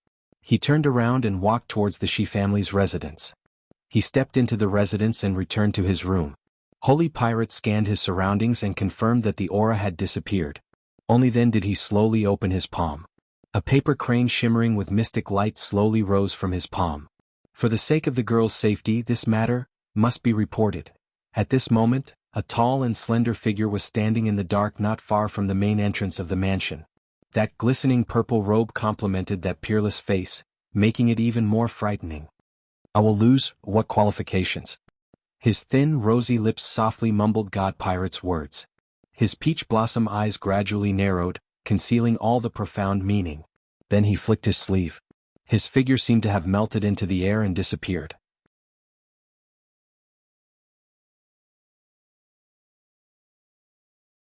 Chapter 13-15. The Entrance of the Heavenly Academy. Yiqing Luo looked at the pitch-black and tightly shut academy's main door as she halted her footsteps. There was no one in the Heavenly Academy and the entire academy was quiet. There wasn't even a guard at the door. Yiqing Luo's slender brows creased slightly as she stared at the pitch-black Heavenly Academy, inexplicably feeling it was like an extremely terrifying and gloomy ancient castle. She moved her feet and approached the academy. But the Ghost Doctor's hand pressed down on his shoulder. Come back, don't forget the academy's rules. Yiqing Luo had the Heavenly Academy's little booklet, so naturally she was clear about the rules. According to the rules of the academy, no student was allowed to approach the academy during the holidays. Otherwise they would be punished and their class would be demoted. This punishment was extremely harsh. Because of this, in the past 10 years, not a single student had dared to violate this rule. Yiqing Luo halted her footsteps. She caressed the profound phoenix ring with her slender fingers. She took out a red veil and covered her face, only revealing a pair of enchanting eyes that were filled with a biting cold light.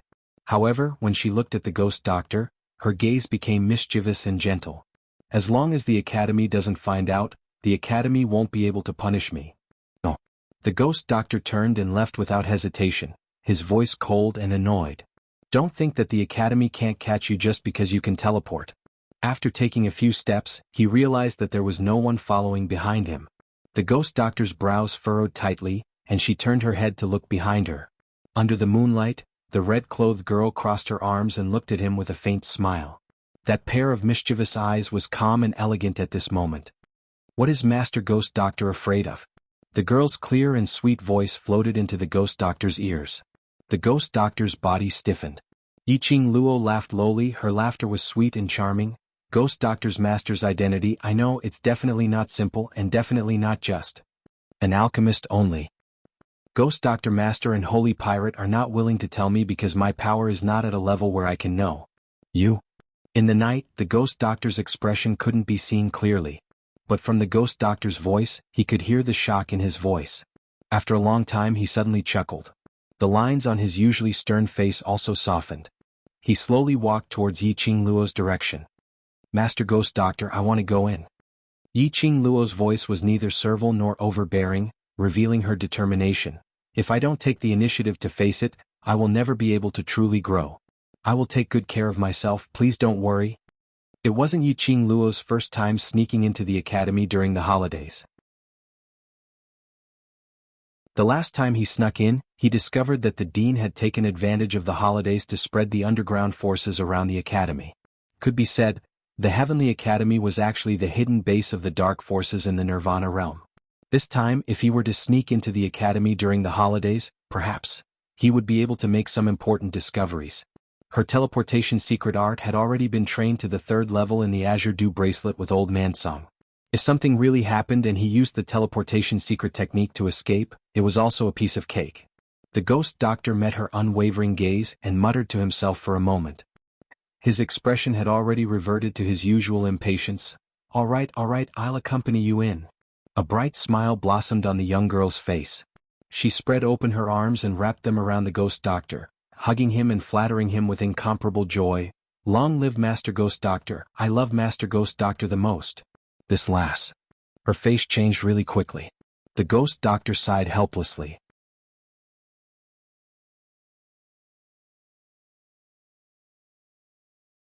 Chapter 13-16. The cold moonlight shone on the ground. Yi Qingluo's agile figure shuttled through the academy. Her footsteps were swift like the wind, totally unable to catch a trace of her. The academy was quiet. After passing by several class courtyards, there was no sound at all. There wasn't any light in the academy, emitting a terrifying cold atmosphere. In the darkness, Yi Qingluo and Ghost Doctor exchanged glances and moved towards the direction of the library pavilion at the same time. Just as she reached the entrance of the library pavilion, Yi Qingluo acutely heard someone's voice coming from the library pavilion. Yi Qingluo's eyes shone brightly as she and Ghost Doctor concealed their presence and quietly approached. On the 2nd story of the library pavilion, a luminous pearl shone brightly on the entire 2nd story. Director knelt on the ground, shivering. And in front of him stood 2 figures. Sir Holy Law. I really didn't know. Didn't know that little slut's ability was so strong. Director kept kowtowing as he broke out in cold sweat. She's just an earth-profound 4th grade cultivator, how strong can she be? The lady sneered in disdain, her tone was extremely dissatisfied. From what I see, you obviously want that little slut to win the championship. Director trembled even more. Guardian who? I'm loyal to his lordship, absolutely don't dare to have any disloyalty, and will not have any disloyalty. Then tell me, how are you going to explain to his lordship, that little slut won Shangguan Lu Li's blood oath? The lady walked closer to Director. Under the luminous pearl, that exquisite and beautiful face, was covered with a thick viciousness. This face. Wasn't it Yi Qingqian? I don't know. Director didn't dare to look at Yi Qingqian. I have already increased the difficulty and cooperated with Guardian and Lord Holy Law's request. To make Yi Qingluo lose in the competition, but... He wanted to cry but no tears came out. This pot really shouldn't be carried by him. Right from the start he had set so many traps, to prevent Yi Qingluo from participating in the competition. And in the competition, every round of the competition, he had cooperated with this guardian whose request. Finally losing the competition. That was also because Shangguan Lu Li was useless. That was also the fault of that Lord Holy Law who impersonated Lu Shuiyu. In short, if I can't get the little slut's profound heart jade, then this protector will use your profound heart jade and soul to offer it to his lordship first. Yi Qingqian's cold eyes swept over as she flicked her sleeves. Wolf Shengfa hugged her slender waist tightly from the side. All right, don't get angry and ruin your pretty little face. Yi Qingqian obediently leaned into Wolf Saint Art's arms, her gaze suddenly turned foxy. I'm worried for Wolf Saint Art. If his lordship were to blame you, I'll feel heartache. The sweet voice caused the Wolf Saint technique's expression to change slightly. He increased the strength in his hand and directly pressed Yi Qingqian onto the table. The number of souls that his lordship needs today is increasing and the pure young cultivator's souls are becoming lesser and lesser. The supply is insufficient and he has already fallen into a coma. Yi Qingqian's tender and enchanting voice rang in the quiet library pavilion's 2nd story. Before his lordship wakes up, This Saint Art will personally take away the profound heart jade from Yiqing Luo. Wolf Saint Art said disapprovingly. Immediately he lifted up Yiqing Qian's skirt, seeing that you're so worried about this Saint Art will satisfy you now. The room was charming and gentle. Director knelt on the ground, listening to such a provocative voice. He didn't dare to raise his head. And at this moment,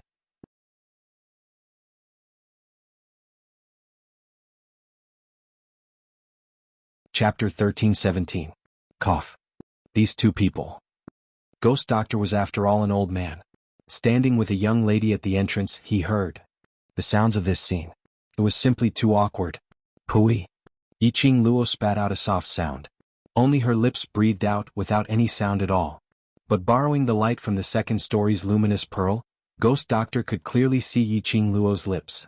She said word by word, "Who are they?" These two people are obviously livestock ready to estrus anytime, mating anywhere. The Ghost Doctor's expression, which had been cold all along, changed slightly. Alright, he admitted that there were two livestock inside. Hearing Yiqing Qian's coquettish voice, Yiqing Luo's eyes revealed a chilly intent. Her lips curled, a cold and treacherous smile blossomed on her lips. Yiqing Qian. She had not expected to see Yiqing Qian at this moment. She had intended to wait for her brother's injuries to recover before she took the initiative to look for Yiqing Qian. Now that she saw, how could she let go of such a good opportunity? West Lawn Public Square's mountainside, revenge for attacking her brothers. Taking the opportunity when she wasn't around, setting fire to the World Group's old residence, attempting to take revenge for killing her brothers. New hatred and old hatred. She would make Yiqing Qian pay back 100 times. The iciness in her eyes was like a bone-cutting knife. Ghost Doctor, who was beside her, also sensed this anger. He frowned as he stretched out his hand to hold Yiqing Luo's arm, indicating for her to restrain her presence. Generally speaking, a cultivator's perceptive ability was much stronger than ordinary people. Someone was staring at them. Cultivators would discover it at the first instance. However, the two people in the room were still in the midst of making love, enjoying themselves. They totally didn't notice the commotion outside the door. As for the director, who was kneeling on the ground with a complicated feeling, he had already wandered off somewhere and didn't notice anything. After Ghost Doctor's reminder, Yiqing Luo then realized that her arrogance was too insolent. She immediately restrained the anger in her eyes as she pursed her lips. If it was in the past, she would never show her emotions on her face. Even if she met her eyes, if she didn't want to, no one would be able to find out her thoughts from her eyes. But now it was different. Because of her concern for her brothers. When he saw Yiqing Qian, the fury and hatred in his heart surged up. Her fair little hand was pressed against her chest. The anger that was burning in this place was still boiling. She closed her eyes and suppressed this irrepressible urge. Calm down, I need to calm down, even if he wanted revenge. He could not be so impulsive. At this moment, Wolf Saint Technique and Yiqing Qian had already ended their battle. The two of them panted heavily, mixed in with Yiqing Qian's tender panting, praising the Wolf Saint method to be awesome. You're still here? Wolf Shengfa seemed to have just realized that the dean was still kneeling at the side. His face darkened. Do you want me to dig your eyes out? The dean trembled in fear. I didn't see anything. I've been waiting for Lord Saint Technique to give me the next task. The Wolf Sacred Technique still wanted to say something, but his chest was caressed by a soft and boneless little hand. Lord Sacred Technique, why bother with him? Who is your woman? I don't think he has the guts to look. This touch made the Wolf Saint Technique feel something again.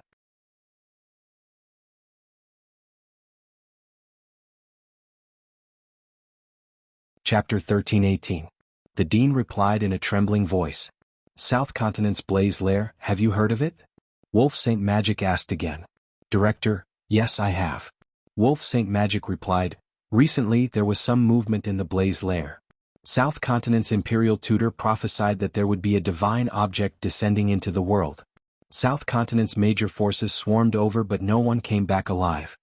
Director suddenly understood something. What Lord Saint Magic means is, Lord is about to break the seal and the demand for souls is increasing. Wolf Saint Magic said faintly. Director knelt on the ground and kowtowed. I understand. This lowly one will definitely handle this matter beautifully and won't give Lord Saint Law any more trouble. Wolf Saint Magic's nature was flourishing from Yiqing Qian's teasing. After giving his instructions, he casually waved his hand and suppressed Yiqing Qian once again. Director immediately got up and retreated to the door as if he had received the order. Director closed the second-floor door and patted his chest as he took a deep breath. He wiped the cold sweat off his head and was about to leave. Suddenly his footsteps paused and his nose sniffed. It seemed there was a familiar smell.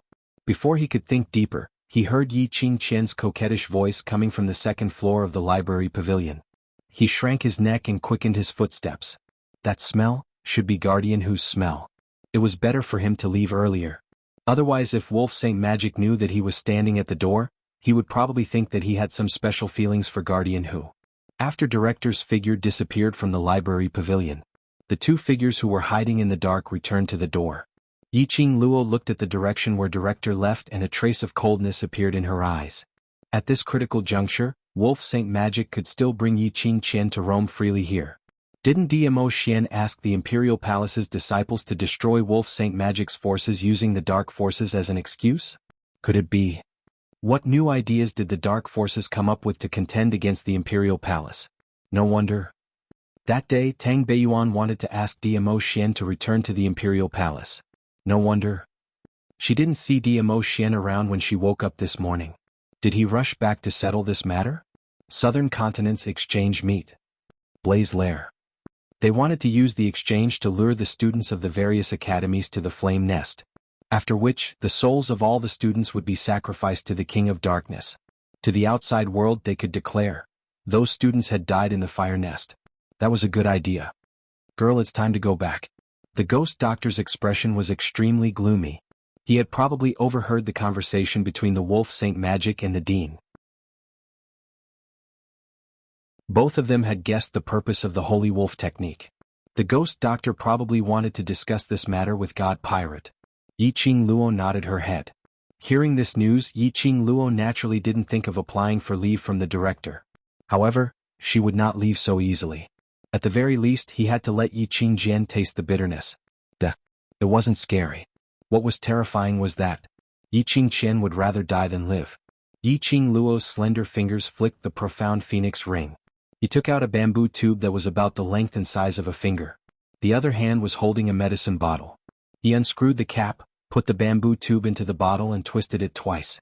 Picking up the bamboo tube, she blew the medicinal powder towards the second story of the library pavilion. After doing this, Yiqing Luo then took out a handkerchief and wrapped the bamboo tube. Let's go. The ghost doctor looked at Yiqing Luo with a strange expression. As an elder great alchemist, he just took a whiff and guessed what medicine it was. He couldn't understand. A young lady?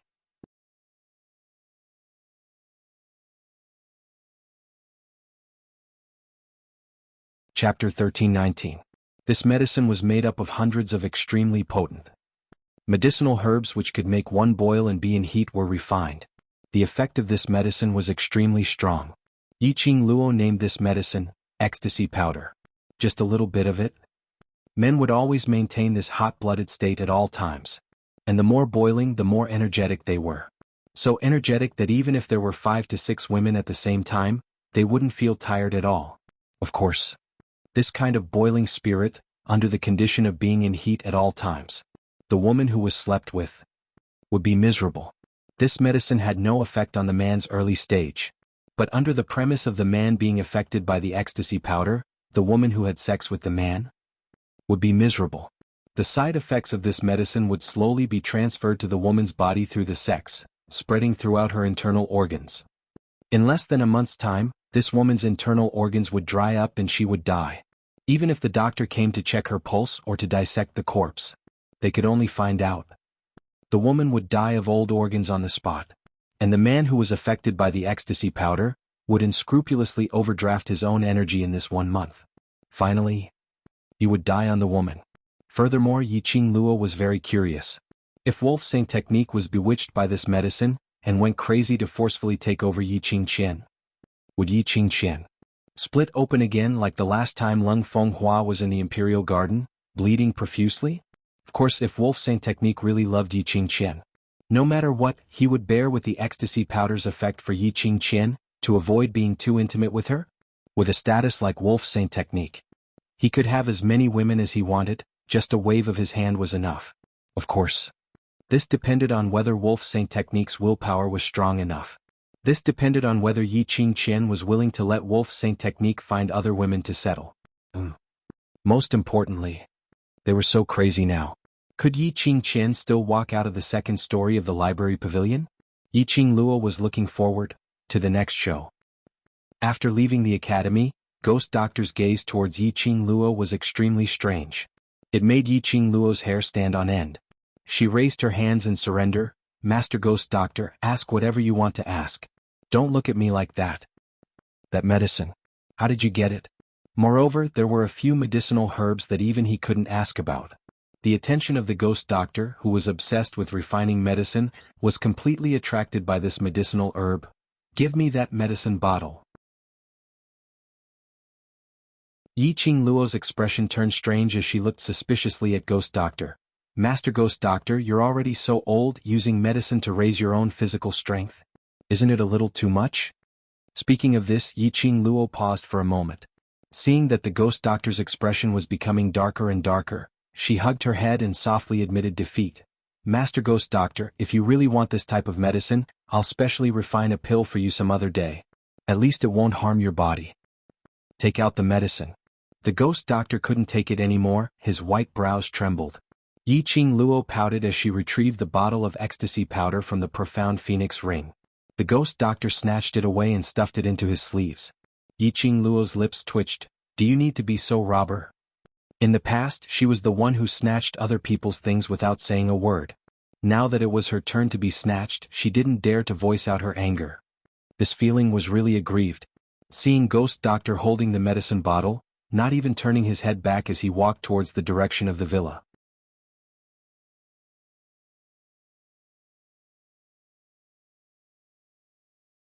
Chapter 1320. Ghost Doctor directly ignored Yi Qingluo's howls, and in a blink of an eye, he had already blended into the night.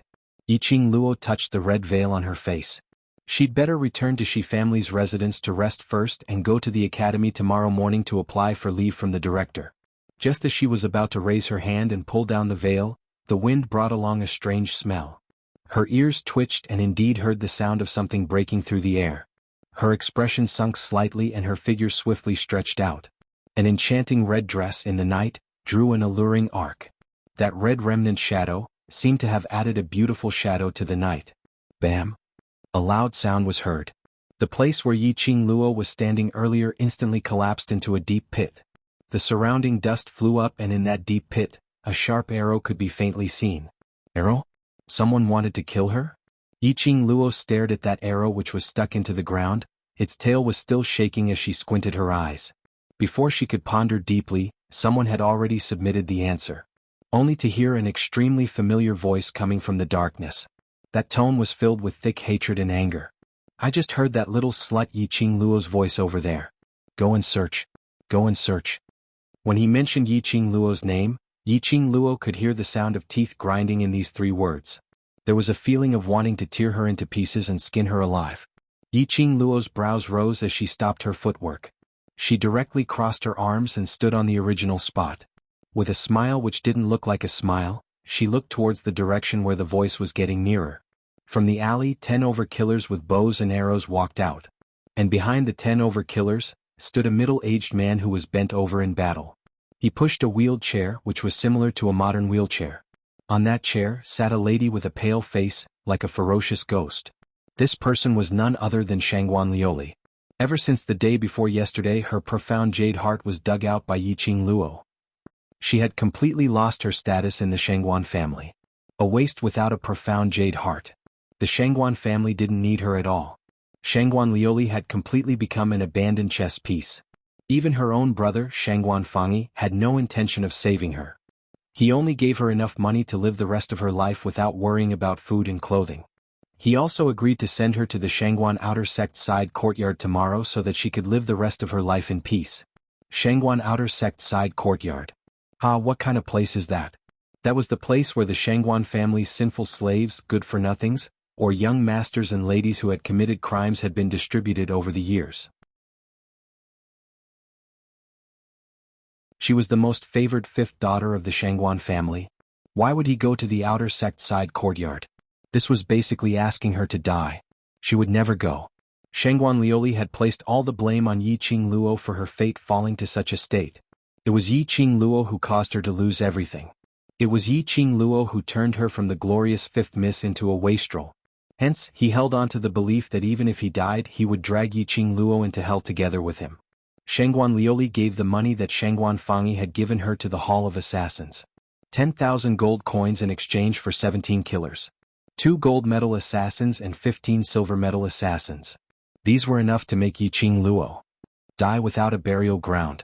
When she saw Shangguan Liuli, Yiqing Luo's half-squinted eyes revealed a chilly smile.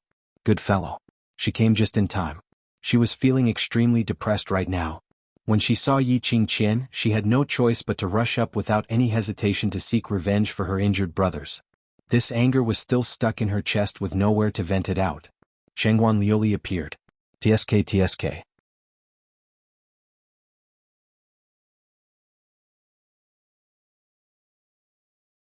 Chapter 1321. Yiqing Luo. Shangguan Liuli gritted her teeth as she shouted Yiqing Luo's name. You slut. It's all because of you. All because of you. You caused me to become like this. I'm going to kill you. Her eyes were filled with madness as she called out to the killers beside her. Kill her. Kill her for me. These killers were all well trained. But they couldn't help but felt some displeasure towards this employer. Most of their daily work was done on their own. They had the habit of checking on their targets. Then they would take action under the circumstances where no one knew. But this crazy Shangguan family's fifth miss, no matter what they investigated or where they went, she would follow behind them. To put it nicely, she wanted to see Yiqing Luo die in front of her. Hence, a group of killers brought along a waist and wandered around. Their efficiency was also reduced by half. Especially this waist, there was a hole in her brain. The hole was filled with sh*t. Earlier, these killers were checking on the academy's entrance, checking on when Yiqing Luo would return to the academy. Coincidentally, they heard Yiqing Luo's voice. This waist with a hole in her brain was clamoring for them to take action. Taking action secretly and not hitting the target. So forget it. But this waist with a hole in her brain was clamoring towards Yiqing Luo. They were killers. Their information network was the best. The news of Yiqing Luo having a divine relic, divine dragon and sacred beast, they knew about it too. Going head-to-head might end up in a miserable state. However, the killer's inner roars could not be transmitted to this waist with a hole in her brain. When Shangguan Liuli saw Yiqing Luo, she only saw Yiqing Luo in her eyes. Her entire brain could only be stuffed with Yiqing Luo. She didn't want to bother about anything else and couldn't be bothered. At most, she would self-explode and perish together with Yiqing Luo. Such a stubborn employer who sent herself to death without any hesitation. These killers had no way to defy her. After accepting the mission for the sake of the killer hall's reputation and credibility, even if the employer had a hole in her brain, they had to brace themselves and listen to the employer's instructions. Yiqing Luo's lips curled as her fingertips flicked and a flame fan appeared in her hands. It was her newly repaired glower flame fan. She could use these people to test how powerful the gourd flame fan, which had merged with her soul, was. Yiqing Luo's lips curled into a chilly arc as her cold gaze fell onto Shangguan Liuli. Shangguan Liuli, I didn't expect you to be so trustworthy. You took the initiative to look for me so quickly to let me break your meridians? Shangguan Liuli's face instantly darkened, and her gaze became ruthless. Don't be too proud. I want to see if your life will be taken away first, or if my meridians will be severed. What she and Yiqing Luo had agreed on was a blood oath. A blood oath sworn by blood. The loser would never be able to escape the bet. Even if she went to the outer sect, the blood oath that she and Yiqing Luo had set would still backfire and complete the bet that they had set. Moreover, it would make her suffer endless pain. Because of this. That was why Shangguan Liuli was so desperate. Even if she had to die, she would drag Yiqing Luo along with her. Under Shangguan Liuli's command, the killers surrounded and attacked Yiqing Luo's direction. The surging dark force covered the sky and covered the earth. The killer hall's killers were indeed specially trained. 2 gold medal killers, their profound grades were at least Mystic Profound 8th grade and Earth Profound 2nd grade. The other silver medal killers' abilities weren't weak at all. The more sinister thing was, the few of them directly trapped Yiqing Luo, not giving her any chance to release her profound energy.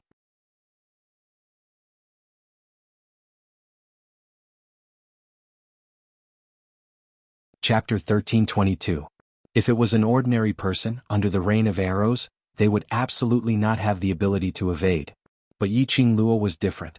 Although she was trapped by the few killers and had no way to display her fists and legs.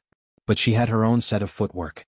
As she moved swiftly, not only did she avoid the rain of arrows, she also escaped the killer's encirclement. Her figure was like a ghost, and at the instance when she retreated, the glower flame fan in her hands swept up a hurricane as it struck towards the killers. That hurricane was totally different from the usual hurricane. When the hurricane struck one of the killers, the killer cried out miserably as his body fell limply onto the ground. The other killers were stunned by this scene. Their gazes were fixed on that killer. A sense of fear was born in their hearts towards the hurricane that Yiqing Luo casually set off.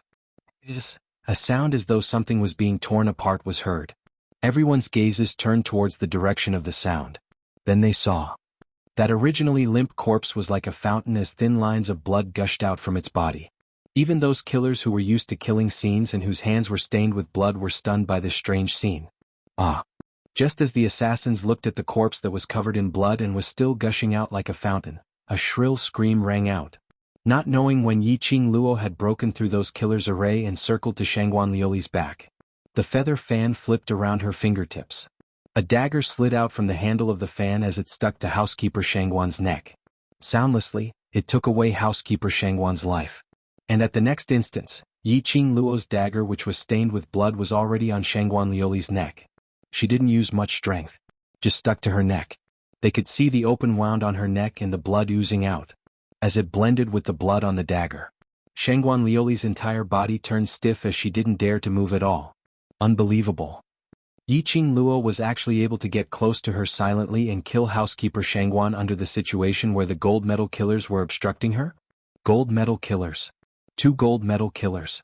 It was because of these 2 gold medal killers that Shangguan Liuli could be so unbridled. But these 2 experienced killers were the top 50 gold medal killers in the killer hall. He couldn't even touch the hem of Yiqing Luo's clothes. Yiqing Luo, you. Although she kept saying that she was going to die sooner or later after living in such a state, Gu Shijio had no choice but to accept her fate. She was no longer afraid of death. But at the brink of death, Shangguan Liuli's heart still surged with a sense of fear. The coldness on his neck brought with it the feeling of sticky blood. The thick smell of blood filled her nose. Shangguan Liuli felt like vomiting. Don't be afraid, I'm just here to complete our bet. I won't kill you. Yiqing Luo's smiling voice was close to his ear. That laughter was sweet and pleasant. However, in Shangguan Liuli's ears, it was a voice from hell. Bet. Isn't that, he wanted to break her tendons and veins? Shangguan Liuli's face suddenly turned pale. Before he could open his mouth to beg for mercy, he felt a sharp pain in his arm. At some point, the dagger that was pressed against her neck had moved to her arm. It was just a gentle stroke. Fresh blood gushed out. Shangguan Liuli clearly felt that something in her arm seemed to have broken. A burst of tearing pain made her cry out miserably. Those killers speedily closed in on Yiqing Luo as they surrounded her. She heard that chilly voice as it rang indifferently, "My target is only Shangguan Liuli alone. I didn't make a move because I don't want to go against the killer hall. If you insist on doing this mission, then don't blame the world group for not showing any mercy."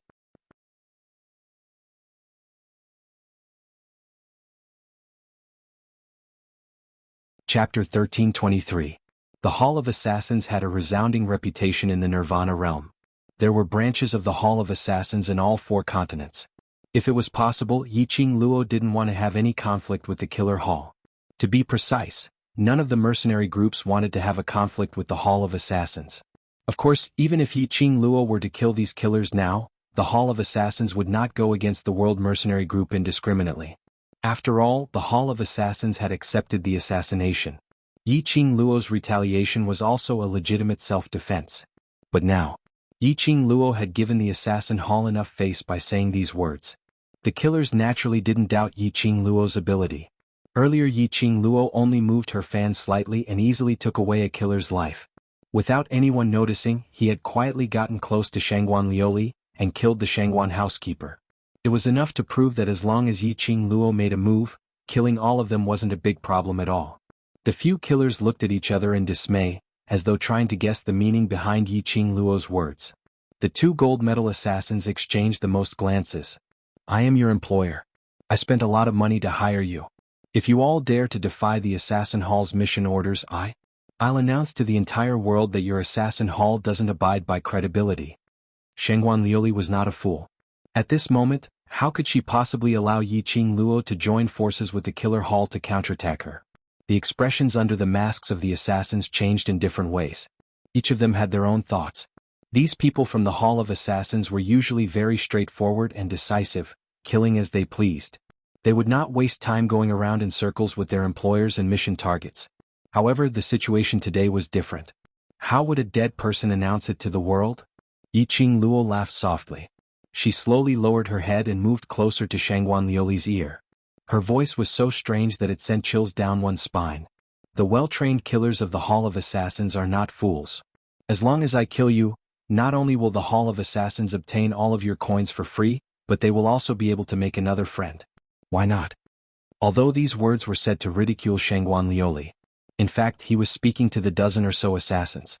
Making friends with the World Mercenary Group was secondary. Most importantly, to be friends with Yiqing Luo. To be friends with Yiqing Luo who possessed a god relic, divine dragon and sacred beast. Perhaps, he could follow Yiqing Luo's line and climb up to the Supreme Overlord? There were so many benefits.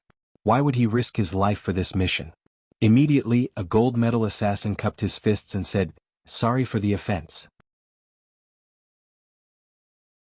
With a flash, he disappeared into the night. The other killers naturally did not stubbornly adhere to the so-called professional ethics. Each of them waved their sleeves, not taking away a single cloud. Shangguan Liuli's body turned cold and stiff. Her eyes widened in disbelief as she looked in the direction the killers had left. The assassins of the Hall of Assassins really left? They actually abandoned their employer and fled? Meeting with Yiqing Luo's smiling eyes, Shangguan Liuli's entire body turned stiff. He couldn't believe what he was seeing. Could it be? The reason why he came to look for Yiqing Luo today was to personally deliver himself into her hands? No, that's not it. She wanted to perish together with Yiqing Luo.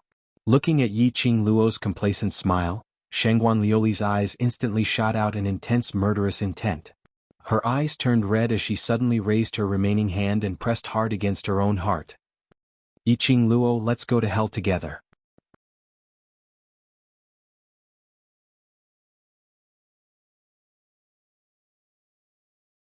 Chapter 1324. Yiqing Luo was slightly astonished as her brows rose slightly, revealing a teasing smile. She had not expected Shangguan Liuli to use her own life to gamble. Trying to self-explode and drag her to die together? How could she let Shangguan Liuli die so easily? Shangguan Liuli felt her heart was getting hotter and hotter as it expanded. As though it was going to squeeze her chest open. There was no longer any fear on her face. On the contrary, it was that kind of bone-chilling excitement. The excitement of facing death. As long as she thought that Yiqing Luo would die together with her, she didn't care about anything else. Just as her heart was about to explode, Shangguan Liuli's arm suddenly felt a sharp pain. Her swollen heart seemed to have been poked through a hole as it deflated instantly. What was going on? Shangguan Liuli's expression was aghast as she looked down at her own heart. How could this self-detonation stop? She clearly felt her heart expanding. What a pity. A chilly laughter rang beside her ears. Yiqing Luo's eyes narrowed slightly as she glanced at her with a faint smile. Poor little fellow, your self-explosion trick has been exposed. What other ways do you have to kill me? Yiqing Luo smiled brightly.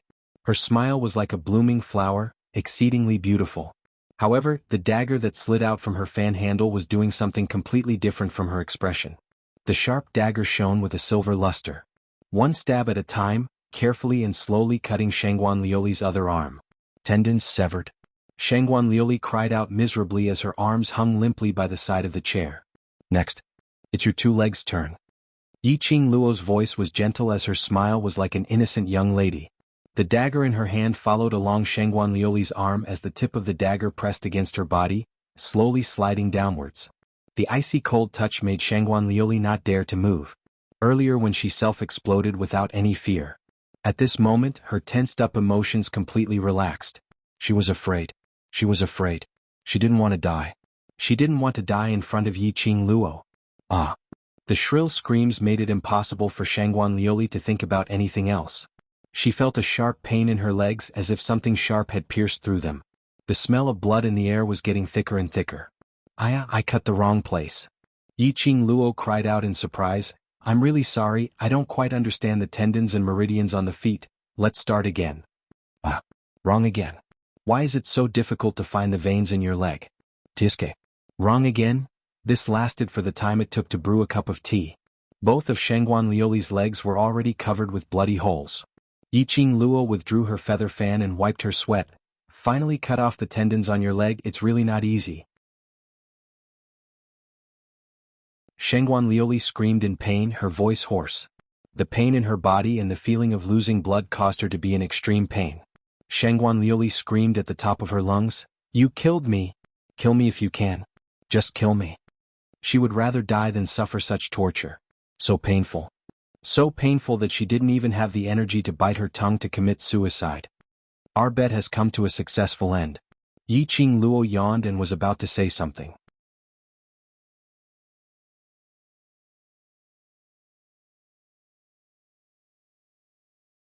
Chapter 1325. These words made Shangguan Liuli's chest constricted.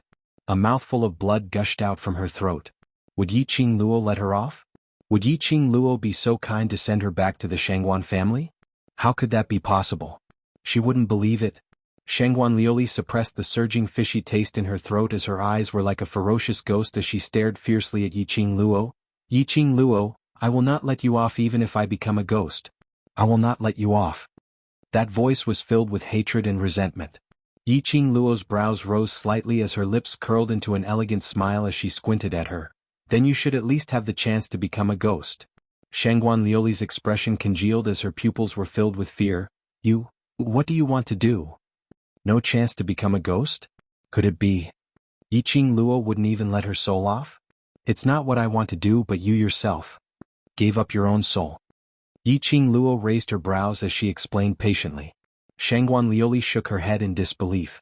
But Yiqing Luo's melodious voice entered her ears like water flowing into her eardrums. You should know the price of cooperating with the dark forces. You used your own soul to exchange for the dark forces' energy. I thought that after you lost the interclass competition, the dark forces would directly take away your soul. I'm rather surprised that you're still alive until now. As she said that, Yiqing Luo bent down as she held the glower flame fan and lifted Shangguan Liuli's lower jaw. Tell me? Why didn't the dark forces make a move on you? Shangguan Liuli's face turned pale in an instant. Her body also began to tremble. She knew. Of course she knew. The condition of cooperating with the dark forces was to use her own soul to exchange. But, other than that, the dark forces needed something more important than the soul. The dark forces chose her because of that thing. To be able to live till now, it was probably because of that thing. Shangguan Liuli raised her eyes as she stared at Yiqing Luo with a pair of bloodshot eyes which were filled with hatred. Suddenly, she grinned as she gave out a maniacal laugh. Beg me? Beg me if I'm happy, I might tell you. Heh, Yiqing Luo sneered, I'm afraid I'll have to disappoint you. Even if you beg me, I might not be happy and let you off. Her words had just ended when Yiqing Luo casually waved her hand. A hurricane rushed toward Shangguan Liuli. Shangguan Liuli's body was instantly swept up by the hurricane. Drops of blood flowed down his body and dripped onto the ground. Ah! A painful and shrill scream came from Shangguan Liuli. The hurricane that was stirred up was like a sharp blade. When it swept across Shangguan Liuli's body, it felt as if thousands of sharp blades were cutting into her body. His skin had already been slashed with countless scarlet wounds. Shiju. Yiqing Luo called out softly. A huge leopard beast appeared out of thin air. Under the night sky, his shiny black fur seemed to blend in with the night sky. His eyes were as deep as night pearls, like bright lanterns, especially eye-catching. Roar, Shiju growled in a low voice. Shangguan Liuli was overwhelmed with shock. Yiqing Luo? Yiqing Luo. What are you trying to do? Yiqing Luo wanted to let the war pet eat her up? This thought made Shangguan Liuli tremble in fear. She would rather Yiqing Luo give her a stab to cut off all her pain.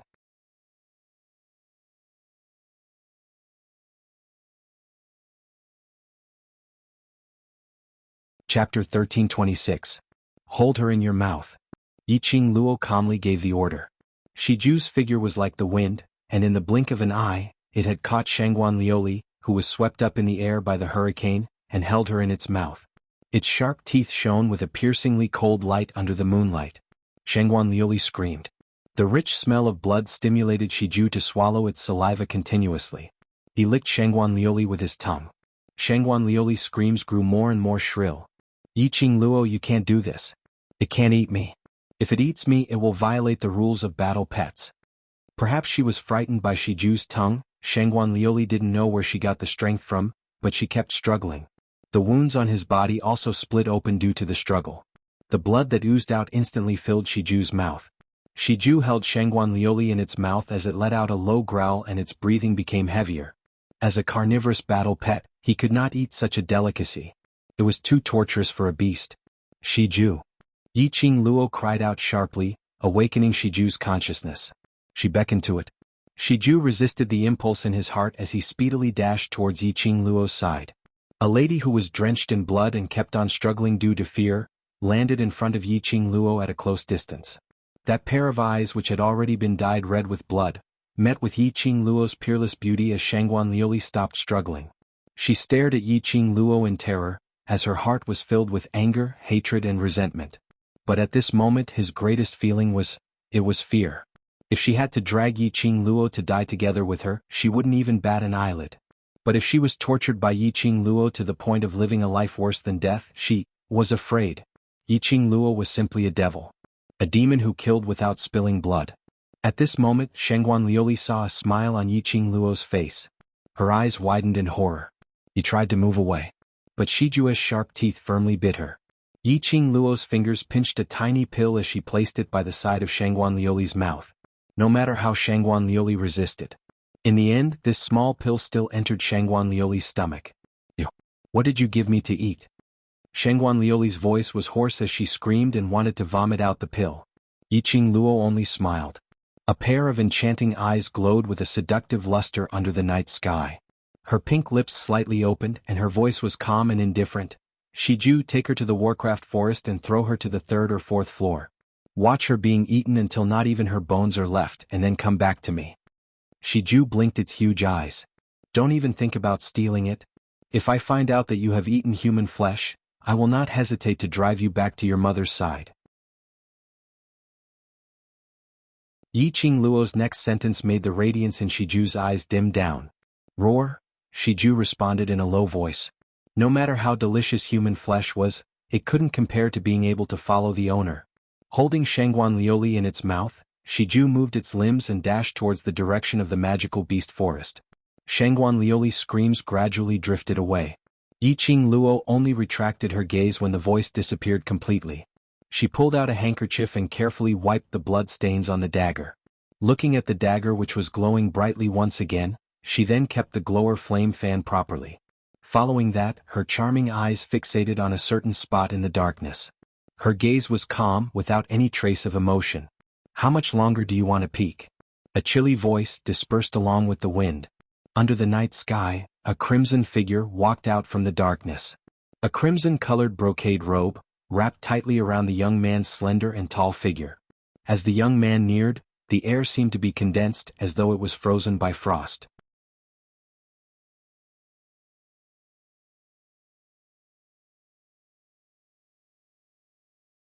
Chapter 1327. Long time no see, Castle Lord.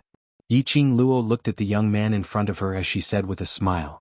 This man wasn't anyone else. He was Death God Castle's Castle Lord, Zhu Wuxia. Yiqing Luo discovered him squatting at the corner of the wall because of his eye-catching shade of crimson. Or perhaps Zhu Wuxia intentionally let her discover his existence. So Yiqing Luo temporarily stopped the torture on Shangguan Liuli. Speaking of this, Shangguan Liuli had to thank Zhu Wuxia for not letting her suffer such inhumane torture before she died. If Shangguan Liuli knew what Yiqing Luo was thinking about, she would probably vomit out a mouthful of blood. Making her be eaten up by the battle pets, wasn't this considered torture? Young Miss Yi has good methods. Zhu Wuxian's icy cold face was expressionless. His voice was as usual, apathetic and emotionless. Yiqing Luo knew that he was referring to the matter where she dealt with Shangguan Liuli. She didn't know how long Zhu Wuxian squatted at the corner of the wall and how much he saw. Yiqing Luo couldn't be bothered to hide as her brows rose in interest. Don't tell me Castle Lord feels that I'm too vicious? You are indeed vicious and merciless. You fed that woman a pill to maintain her consciousness, right? Zhu Wuxin said coldly. Yi Qingluo only smiled as she didn't admit nor deny it. The pill which she fed Shangguan Liuli was indeed a pill to maintain her consciousness. That medicinal effect would last till the end of Shangguan Liuli's life. Before she died, even if she was dismembered by the magical beasts, Shangguan Liuli's body would be bitten into pieces by the magical beasts. Shangguan Liuli wouldn't die, nor would she faint from the intense pain. She would only feel clearly how her body was being torn apart, how she entered the magical beast's teeth. Yi Qingluo's smile was filled with a chilly intent. Since Castle Lord also feels that I'm vicious, then why bother me? Zhu Wuxian didn't reply. Using that pair of clear eyes, he stared at her face without blinking. Suddenly his figure moved. Before Yi Qingluo could react, a chilly breath sprayed onto her face. The cold touch touched her face. Yi Qingluo knitted her brows tightly and was about to release her profound qi to counterattack. But she felt his fingers constantly groping the side of her face. His gaze was fixed on her face as if he was searching for something. Yi Qingluo's resistance stopped. Her brows were still tightly knitted. Are you suspecting that I have disguised myself? The man's fingers that were constantly exploring the outline paused, and he said in a low voice, I can't rule out this possibility. The two of them were very close to each other. As Zhu Wuxin spoke, his warm breath landed on her face. Then, did you find it? Yi Qingluo turned her face away unnaturally. She wasn't used to being stained with a man's aura other than DMO Xian's. Zhu Wuxin gazed deeply at her. His sharp and cold gaze met hers for several breaths of time. Then he let go of her. Yi Qingluo immediately took a few steps back and patted her own body. Your face is real. She wasn't sure if it was Yi Qingluo's misconception. She felt that Zhu Wuxin's voice had become much gentler when he said this. His aura wasn't as cold as ice like before. This change was because he had confirmed the authenticity of her face? Yi Qingluo narrowed her eyes as she sized Zhu Wuxin up carefully. She was silently guessing in her heart. This Zhu Wuxin seemed to know her and they were very familiar with each other. Now he had come to confirm the authenticity of her face. Could it be?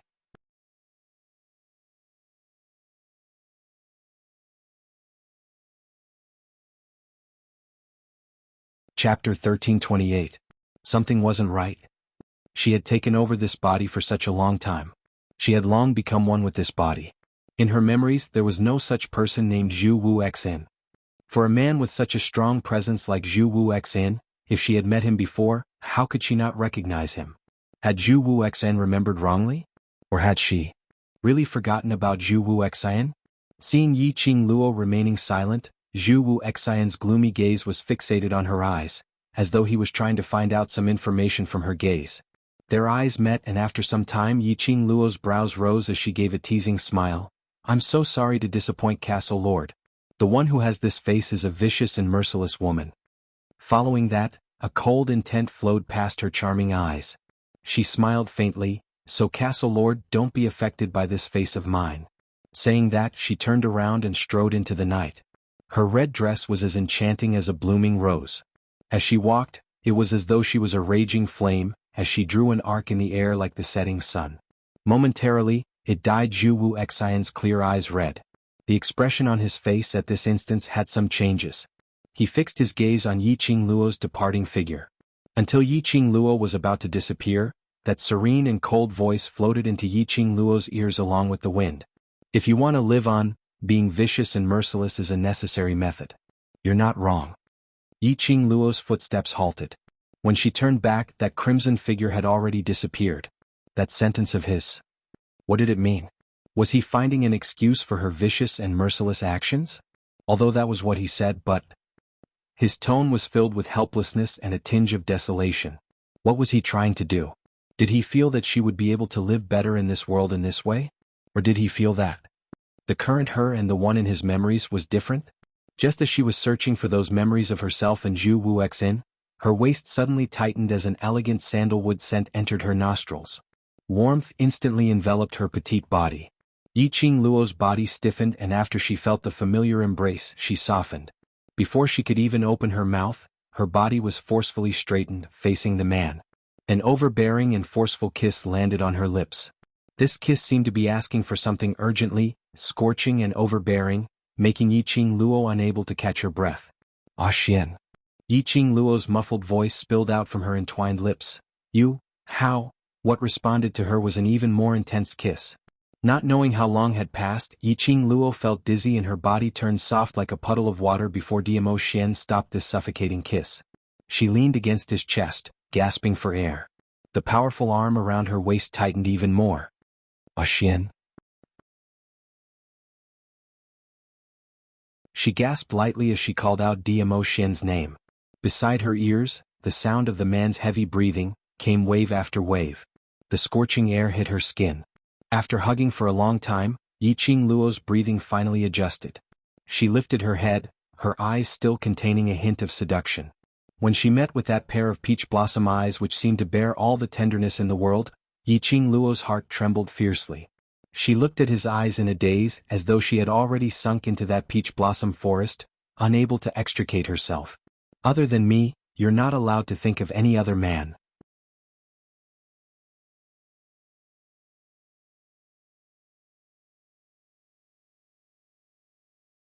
Chapter 1329. Was he jealous? He had heard the conversation between her and Zhu Wuxia earlier. Yiqing Luo's brows overflowed with a smile as she cupped his face with both hands. Ah Xian, you're too overbearing. The man's brows rose slightly. Can't I be overbearing towards my own woman? Alright. Yiqing Luo laughed as she fell into his arms as her little head rubbed against his chest like a kitten. I, like Ah Xian's overbearingness. After some time there was no response from the man. She raised her eyes in puzzlement as she met Diamo Xian's slightly blushing face. She was stunned as though she had discovered a new continent as her eyes widened. Her curious hands cupped his face tightly as she wanted to take a closer look. Diamo Xian's large palm, however, held her two little hands in his palm. Forcefully and overbearingly, he pressed her head into his arms. That boiling hot chest, that heart which kept on beating rapidly, scorched Yiqing Luo's face. Yiqing Luo lay in his arms in a daze, not struggling at all. Did she see wrongly? Earlier Diamo Xian was shy.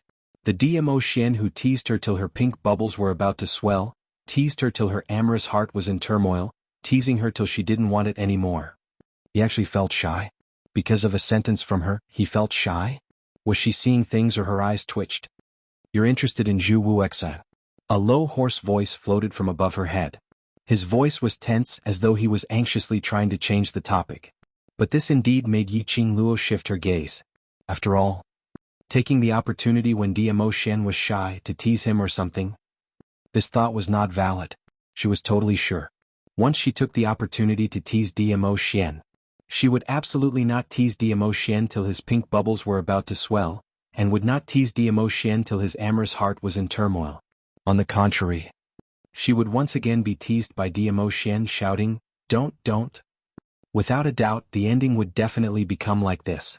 Hence Yiqing Luo obediently followed Diamo Xian's topic, denying flatly, no. Staring at his departing figure with a pensive look, you're still saying no. Her nose was pinched harshly by his fingers. Diamo Xian's expression was unfriendly. His hand even touched your face. Cough. Yiqing Luo suddenly coughed out, how much did you see? Diamo Xian's expression was gloomy as he spat out word by word, from head to tail. In other words, Diamo Xian had been following behind her? Watched the entire process? She was indeed jealous. Yiqing Luo weakly raised her little claws. I request for an explanation. Proof. Diamo Xian spat out a word. Yiqing Luo's eyelashes fluttered as she speedily explained her guess that she might know Zhu Wuxia, and Zhu Wuxia suspected that she was in disguise. He rattled off a long string of words without even taking a breath. A man soaked in a vinegar jar was very scary. Although it was clear that Diamo Xian believed that there was nothing between her and Zhu Wuxia. But, even if it was nothing, he would still feel uncomfortable. Think about it from another perspective. She believed that nothing would happen between Diamo Xian and Feng Ling. But if Feng Ling kept pestering Diamo Xian, she would still feel unhappy. Hence Yiqing Luo didn't hold back as she explained the entire sequence of events clearly. Diamo Xian's fingers brushed past the contours of her face as he squinted his peach blossom eyes. I'm just confirming if you're in disguise or not? Yiqing Luo nodded her head like a little chick pecking rice.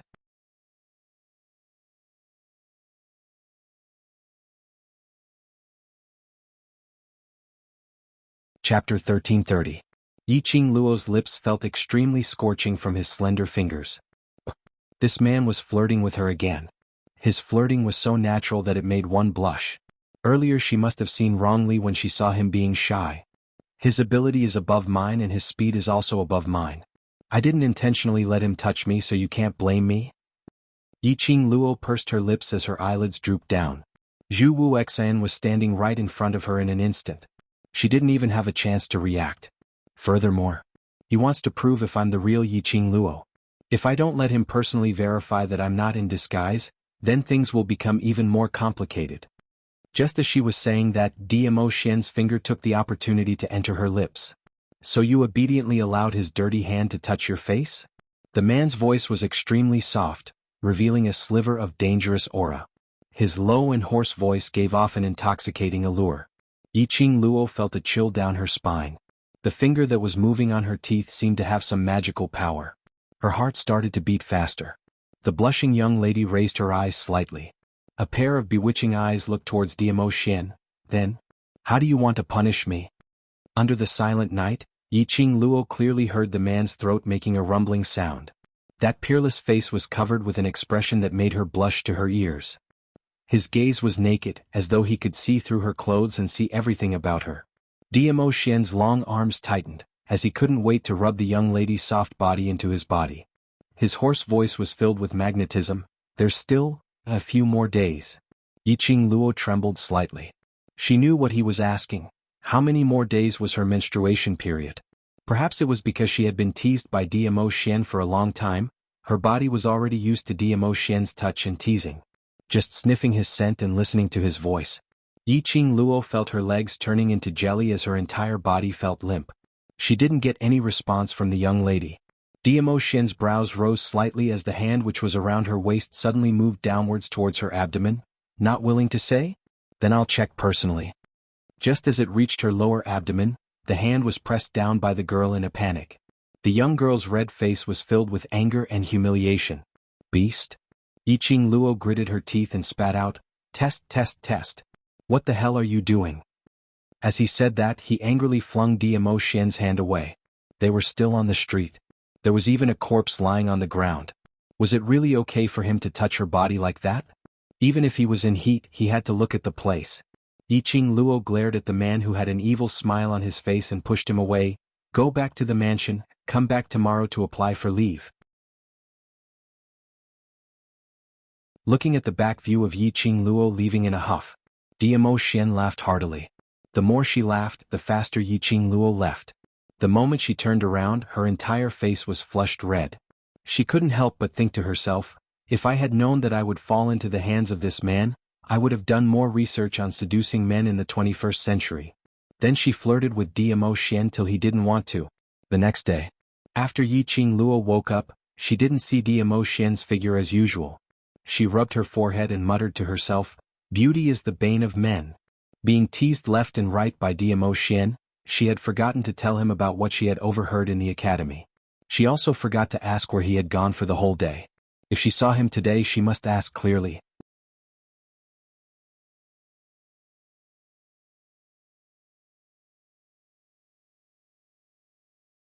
Chapter 1331. After walking out of the room, the door of Yan Xiaoyi's room was already wide open. Yiqing Luo walked over. As expected, she saw Shishanglan feeding Yan Xiaoyi medicine gently.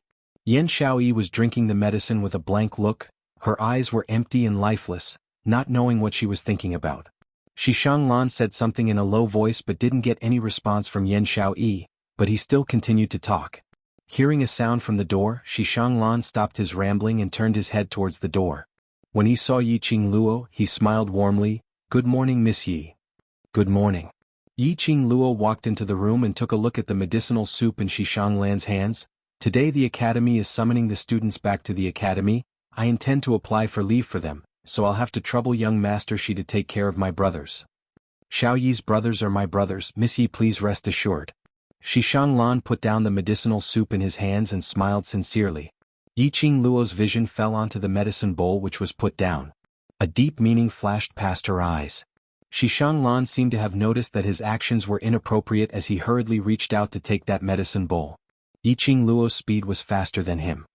It's still early to go to the academy, I'll accompany Xiao Yi. Yiqing Luo took the medicine bowl and sat down by the bed. Xishanglan retracted his hand sensibly. I'll go take a look at the other brothers first if there's anyone who needs my help to take care of. Xishanglan walked out of the room. Yiqing Luo didn't say a word as she silently fed Yan Xiaoyi the medicine. Yan Xiaoyi didn't seem to notice that the person feeding her the medicine had changed. She only swallowed mouthfuls of bitter medicinal soup in a daze, without even batting an eyelid. Until the bowl of medicinal soup was emptied, the two of them didn't say a single word. Yiqing Luo's vision swept to a corner outside the room. The smile at the corner of his mouth deepened. Xishanglan was still outside the door and hadn't left. He thought that he had concealed it well. But with Yiqing Luo's perceptive ability, she could totally sense Xishanglan's presence. The minute she stepped into this room, Yiqing Luo sensed that something was wrong with Xishanglan. For 2 consecutive mornings Xishanglan had been feeding Yan Xiaoyi medicine. And earlier, when she said that she wanted to apply for leave, Xishanglan subconsciously put down the medicinal soup. Obviously, his mind wasn't on feeding Yan Xiaoyi the medicine. Otherwise, no matter what he heard, he would not have stopped feeding the medicine. Now that he was quietly hiding outside the door, it was obvious that he was trying to find out some information. This Xishanglan? There was indeed a problem. Yiqing Luo narrowed her eyes as she placed the bowl of medicine aside. Perhaps it was because the house was too quiet. If Xishanglan stayed any longer, he would be easily discovered. In the end he left quietly. Until Xishanglan's aura completely disappeared. Yiqing Luo then calmly opened her mouth. Jinzi came looking for you? When he heard the words Jinzi, his dull eyes blinked. After some time the focal length converged onto Yiqing Luo's face. Yan Xiaoyi was stunned. Qing Luo, why are you here? Yiqing Luo's slender fingers caressed that pair of obviously swollen eyes. Have you spoken to Jinzi? When he watched Yan Xiaoyi sleep last night she was still fine. When she woke up this morning she saw Yan Xiaoyi's red and swollen eyes, looking as though she had lost her soul. Other than Xiao Jin, there was probably no one else who could make Yan Xiaoyi reveal such an expression. Yan Xiaoyi shook her head as her head leaned towards the direction of the bed. He only wished me and Xishanglan happiness. The last 2 words were said with great difficulty. Yiqing Luo's lips twitched. What was Xiao Jin up to? Did he really intend to give up on Yan Xiaoyi? And wish Yan Xiaoyi and Xishanglan happiness? You're tuning in to the Han Li's Wuxia Adventures YouTube channel. We're so grateful for your support and don't forget to subscribe to join us on this incredible journey through captivating stories. Your generosity through donations truly makes a world of difference, as it's the primary source of revenue that allows me to expand and enhance this channel for you. Thank you from the bottom of my heart for being a part of this adventure.